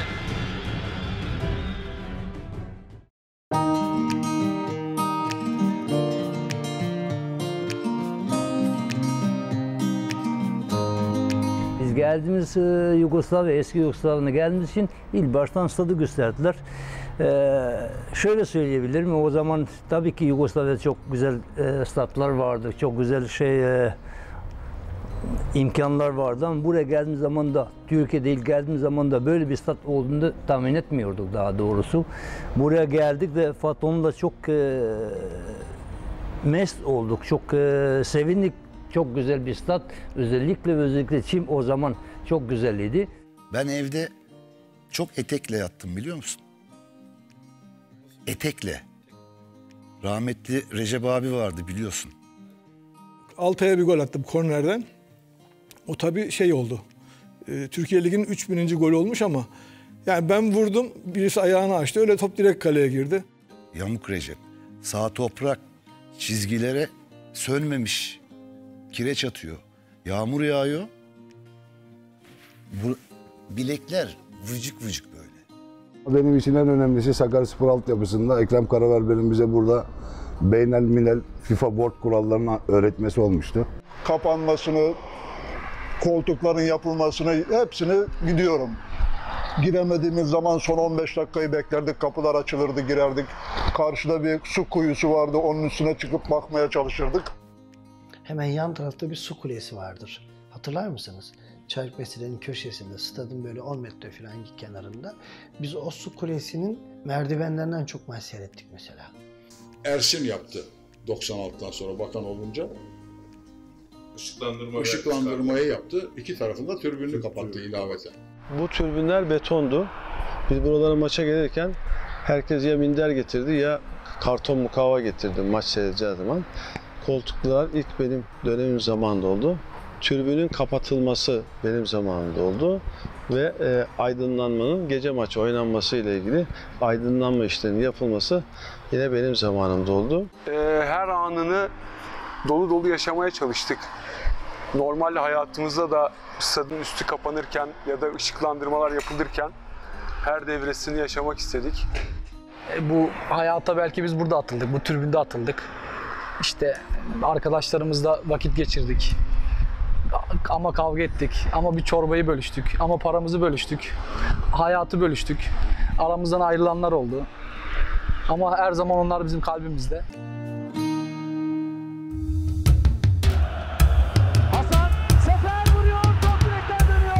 İlyas Tüfekçi'ydi antrenör o zaman.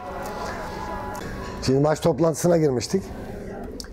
Ya dedi arkadaşlar dedi, buraya kadar gelmişken dedi, en azından bir tur geçelim ya falan, böyle esprili şekilde falan. Tamam hocam falan. Çıktık, birinci rakibi eledik. İkinci maç toplantısına geldi. Ya dedi arkadaşlar dedi, bak dedi, bu ortamı bir daha yakalayamayız. Bunu daha ilerletmek isteriz dedi. Bu gelmişken dedi, bu bir finalde oynasak olur ya dedi. Tam o maçta geçtik. Üçüncü maçın toplantısında. 80 yılında altyapıya yazıldık. Sakaryaspor altyapısının 80 yılı. Statta her şeyi yaptık. Hani kireç döktük. Bugün belediye personeli temizliyor stadı. O gün biz temizledik. Altyapı sporcuları temizliyordu. Biz onu da yaşadık. Rahmetli arkadaşlarımızın adına yazdığımız pankartlar falan, onlar belki de bizim ellerimizin titreyerek yazdığı pankartlardı. Yine ona tekabül, onlar için o günleri anımsatan işte tezahüratlarımız olsun, sloganlarımız olsun falan, onlar hepsi burada yaşandı. Hepsinin burada çok büyük anıları vardır. Ya arkadaşlar dedi, buraya kadar geldik, bari şampiyon olun dedi. Biz de çıktık, şampiyon olduk. Çok değerli bir geceydi benim için, Sakaryaspor için, Sakaryaspor taraftarları için.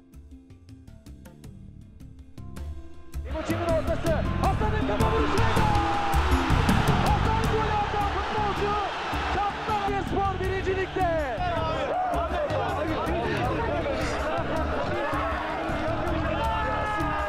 Sakaryaspor birincilikte.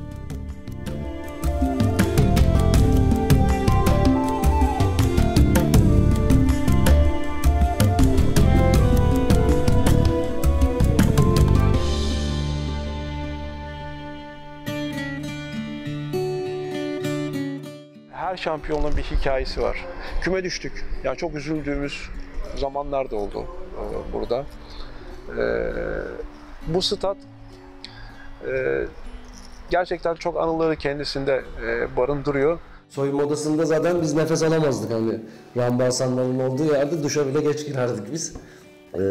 Çok kolay değildi tabii o dönemki onların o Sakaryaspor'a olan katkıları, bağlılıkları, formaya olan sevdaları bir tribünden inmiş gibilerdi ki Sakaryalı olmayanlar bile o Sakaryaspor'un büyüklüğünü o kadar iyi biliyorlardı ki bize hep onu aşılıyorlardı zaten, özellikle genç oyunculara. Üstündekilerinden sonra altındakilerin de saygıyla, sevgiyle anıyorum. Ekrem Karaberberleri unutmak mümkün mü? Sarı Muammerleri unutmak mümkün mü? Deve İksanları unutmak mümkün mü? Geldiğim zaman işte 19 yaşlarındaydım o civarda. Üniversiteyi kazanmıştım bir sene evvel. Pek fazla üniversite hayatım olmadı. Gidip gelemedim. Üniversite hayatını yaşayamadım. Ama her zaman söylerim, Sakaryaspor'da geçirdiğim, futbol oynadığım 10 sene bir üniversite hayatı oldu benim için. Yani tribünü okul diyorlar. İşte bizim için burası okuldu yani, bir hayattı. Baktığınızda 60'lı yılların nesini diyeyim ortaları, o günden bugüne o statta çok maç izledim tabii. İyi anılarım var. Çok dramatik anılarım var açıkçası. Çünkü burada büyüdük. Çünkü çocukluğumuzda işte mahalle arkadaşlarımızın da oyunlar haricinde babalarım hafta sonları babalarımızın veya mahalledeki büyük amcalarımızın ellerinden tutup geldiğimiz, mutlu olduğumuz, eğlenebildiğimiz tek yer burasıydı. O statta yani Sakaryaspor'un geçmişi yatıyor. Şehrin göbeğinde insanların yürüyerek, şarkılar söyleyerek, tezahüratlar yaparak stada gittiği günler aklıma geliyor. Büyüklerimizden işte Sakaryaspor'u gördük. Biz de işte yeğenime, işte oğluma onlara yaşatıyoruz. Şimdi biz Sakaryalıyız, Sakaryasporluyuz. Onlar da sadece Sakaryasporlu. Ya Sakaryaspor çok şeylerle geldi buraya. Şimdi bu stat bizim için çok değerliydi. Her tarafı bir anı.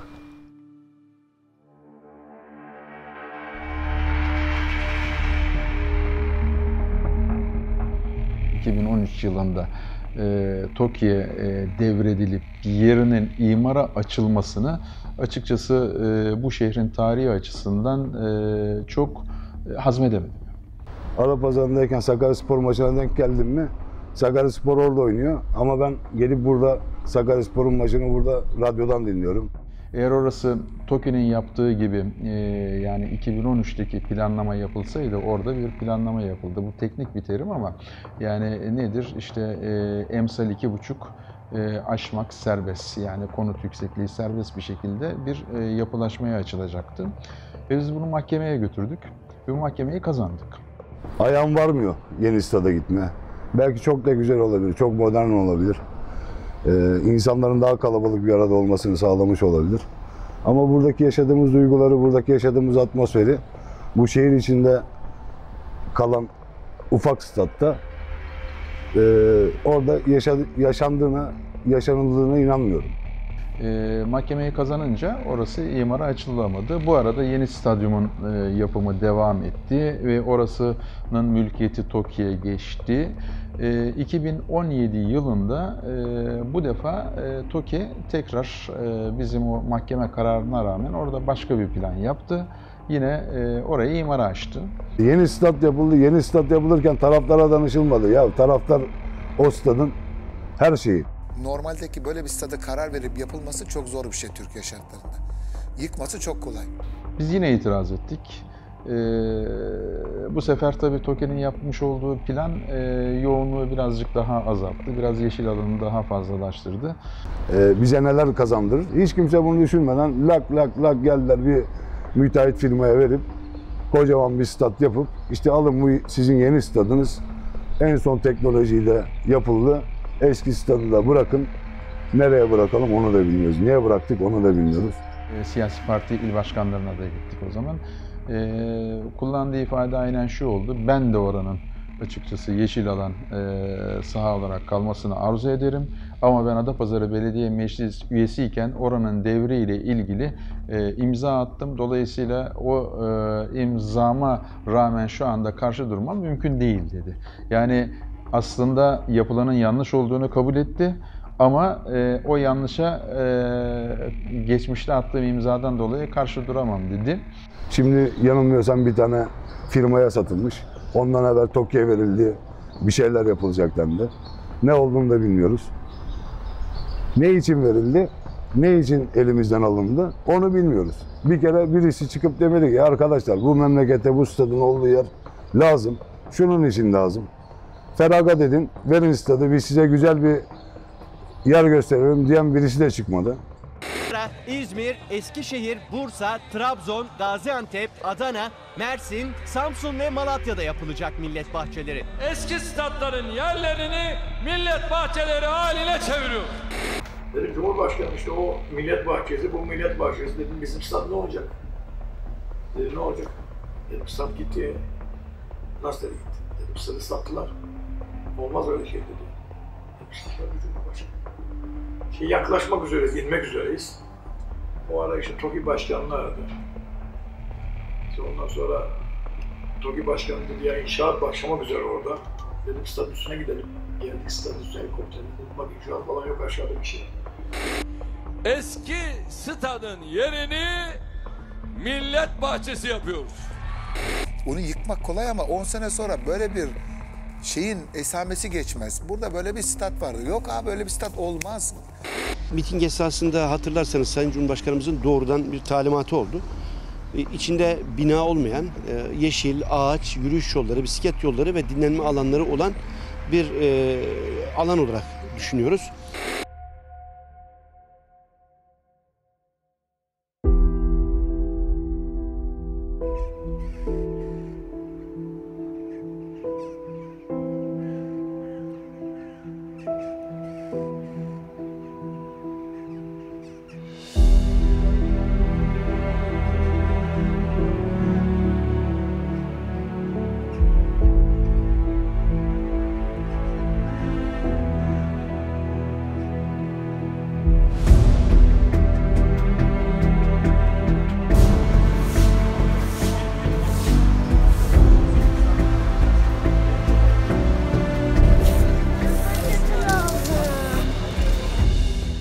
Şimdi 7 Eylül neden yapıldı?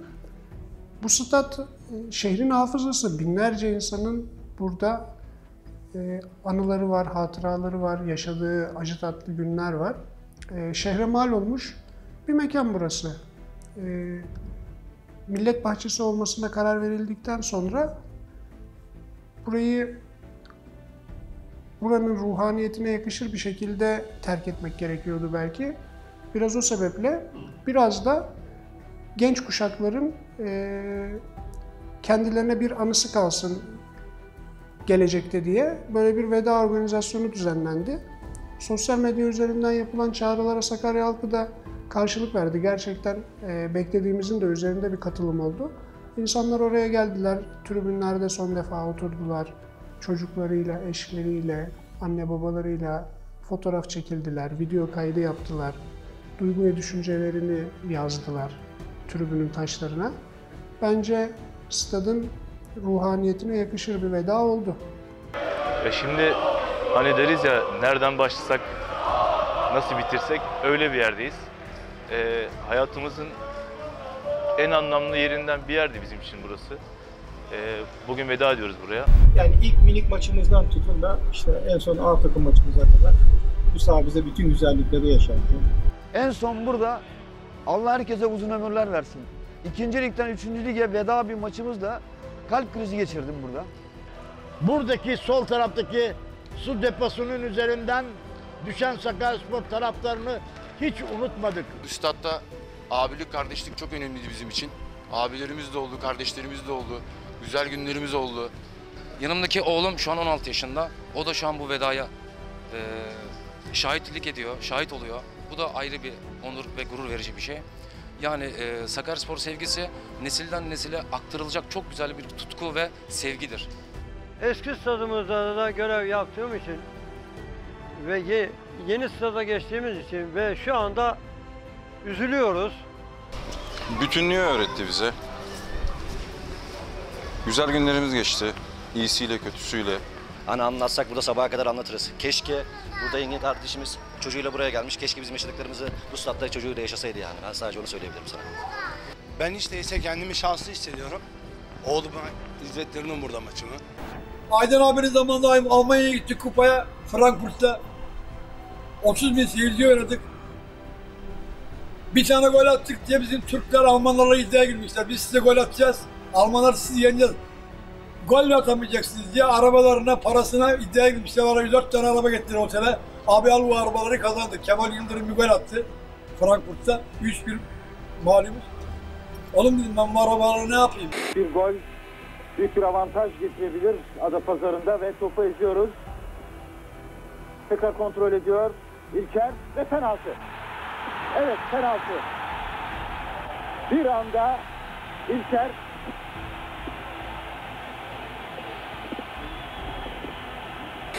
Ama burada bir tarih günü tabii ki.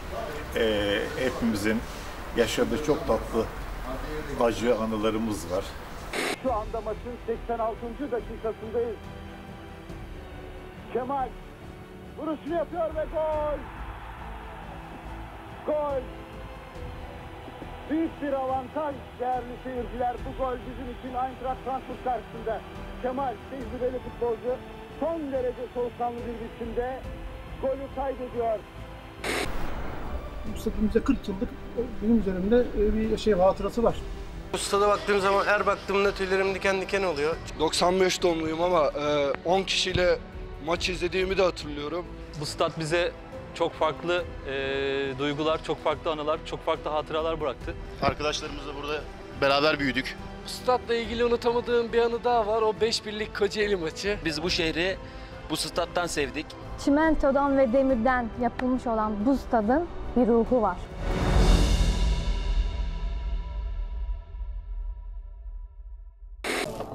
İlk şoku atlattıktan sonra.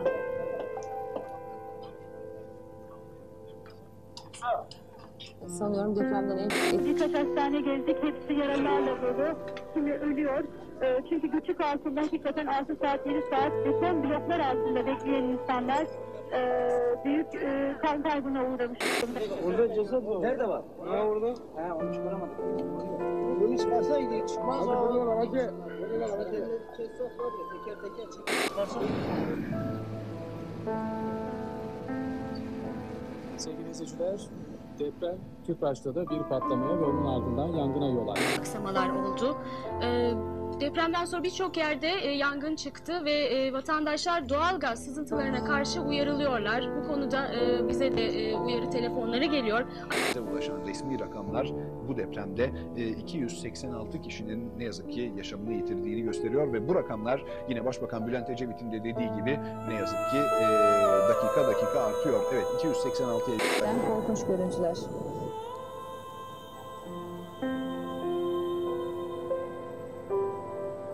İstanbul'da deprem sonrası yapılan çalışmalar CNN kanalıyla tüm dünyaya bu şekilde duyuruldu.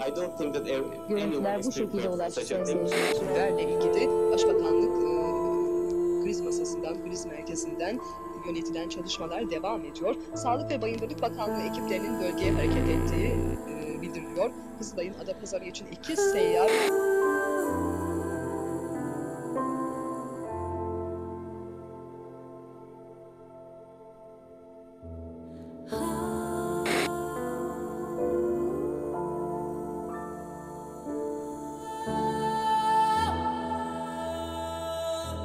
Searchers are digging through wreckage to find survivors trapped by the quake. Area hospitals are coping with the wave of injuries as best they can. Some traffic is getting through, but it is a very difficult time as roads were disrupted, even on the main road between the highway between Istanbul and Ankara. In Turkey, rescuers are battling against time to reach survivors of yesterday's devastating earthquake. More than 3,400 people are now known to have died. Thousands more have been injured. Uyku bir kusur gibi duruyor kirpiklerinde. Ve rüya şimdi sende bir aldanıştır hayata. Keşke bu rüyanın hırsızı olsaydı çocuk. Kaçsaydı ya da gömseydi başını göğsüne. Onu uykuna al çocuk, çalma.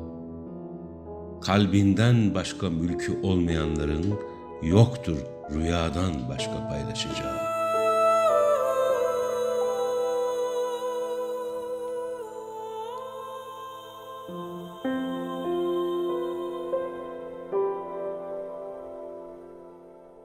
Depremden sonra Sakaryaspor Lig'den çekilmişti. Deplasmanlı Süper Lig kurulmuştu. Deplasman Gençler Ligi kurulmuştu.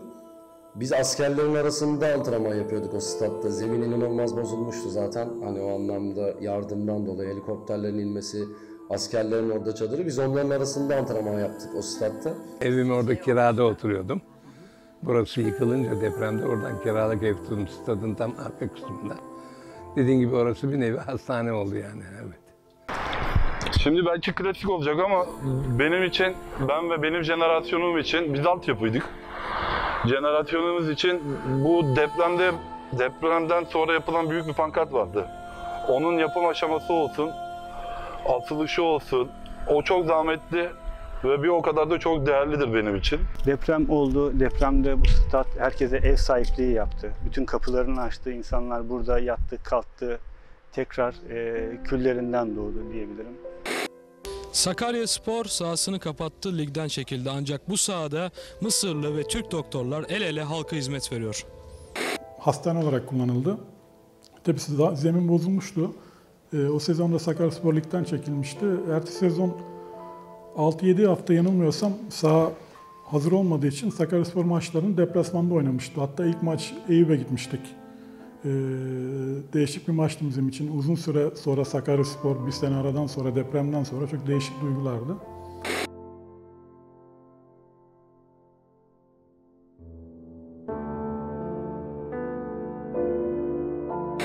Sabaha karşı gerçekten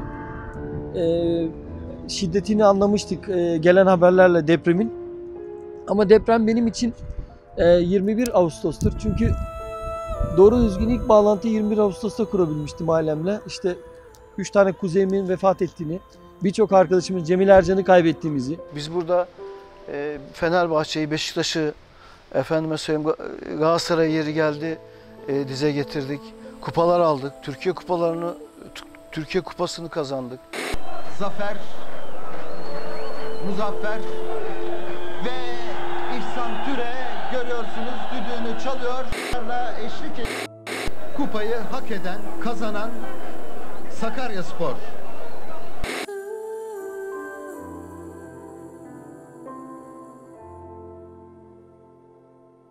Tribün boşalmış, oyuncular soyunma odasında sönmüş stadın ışıkları. Direkten dönen top, yuvarlanıp unutulduğu yerde kar tanelerinin fısıltısı.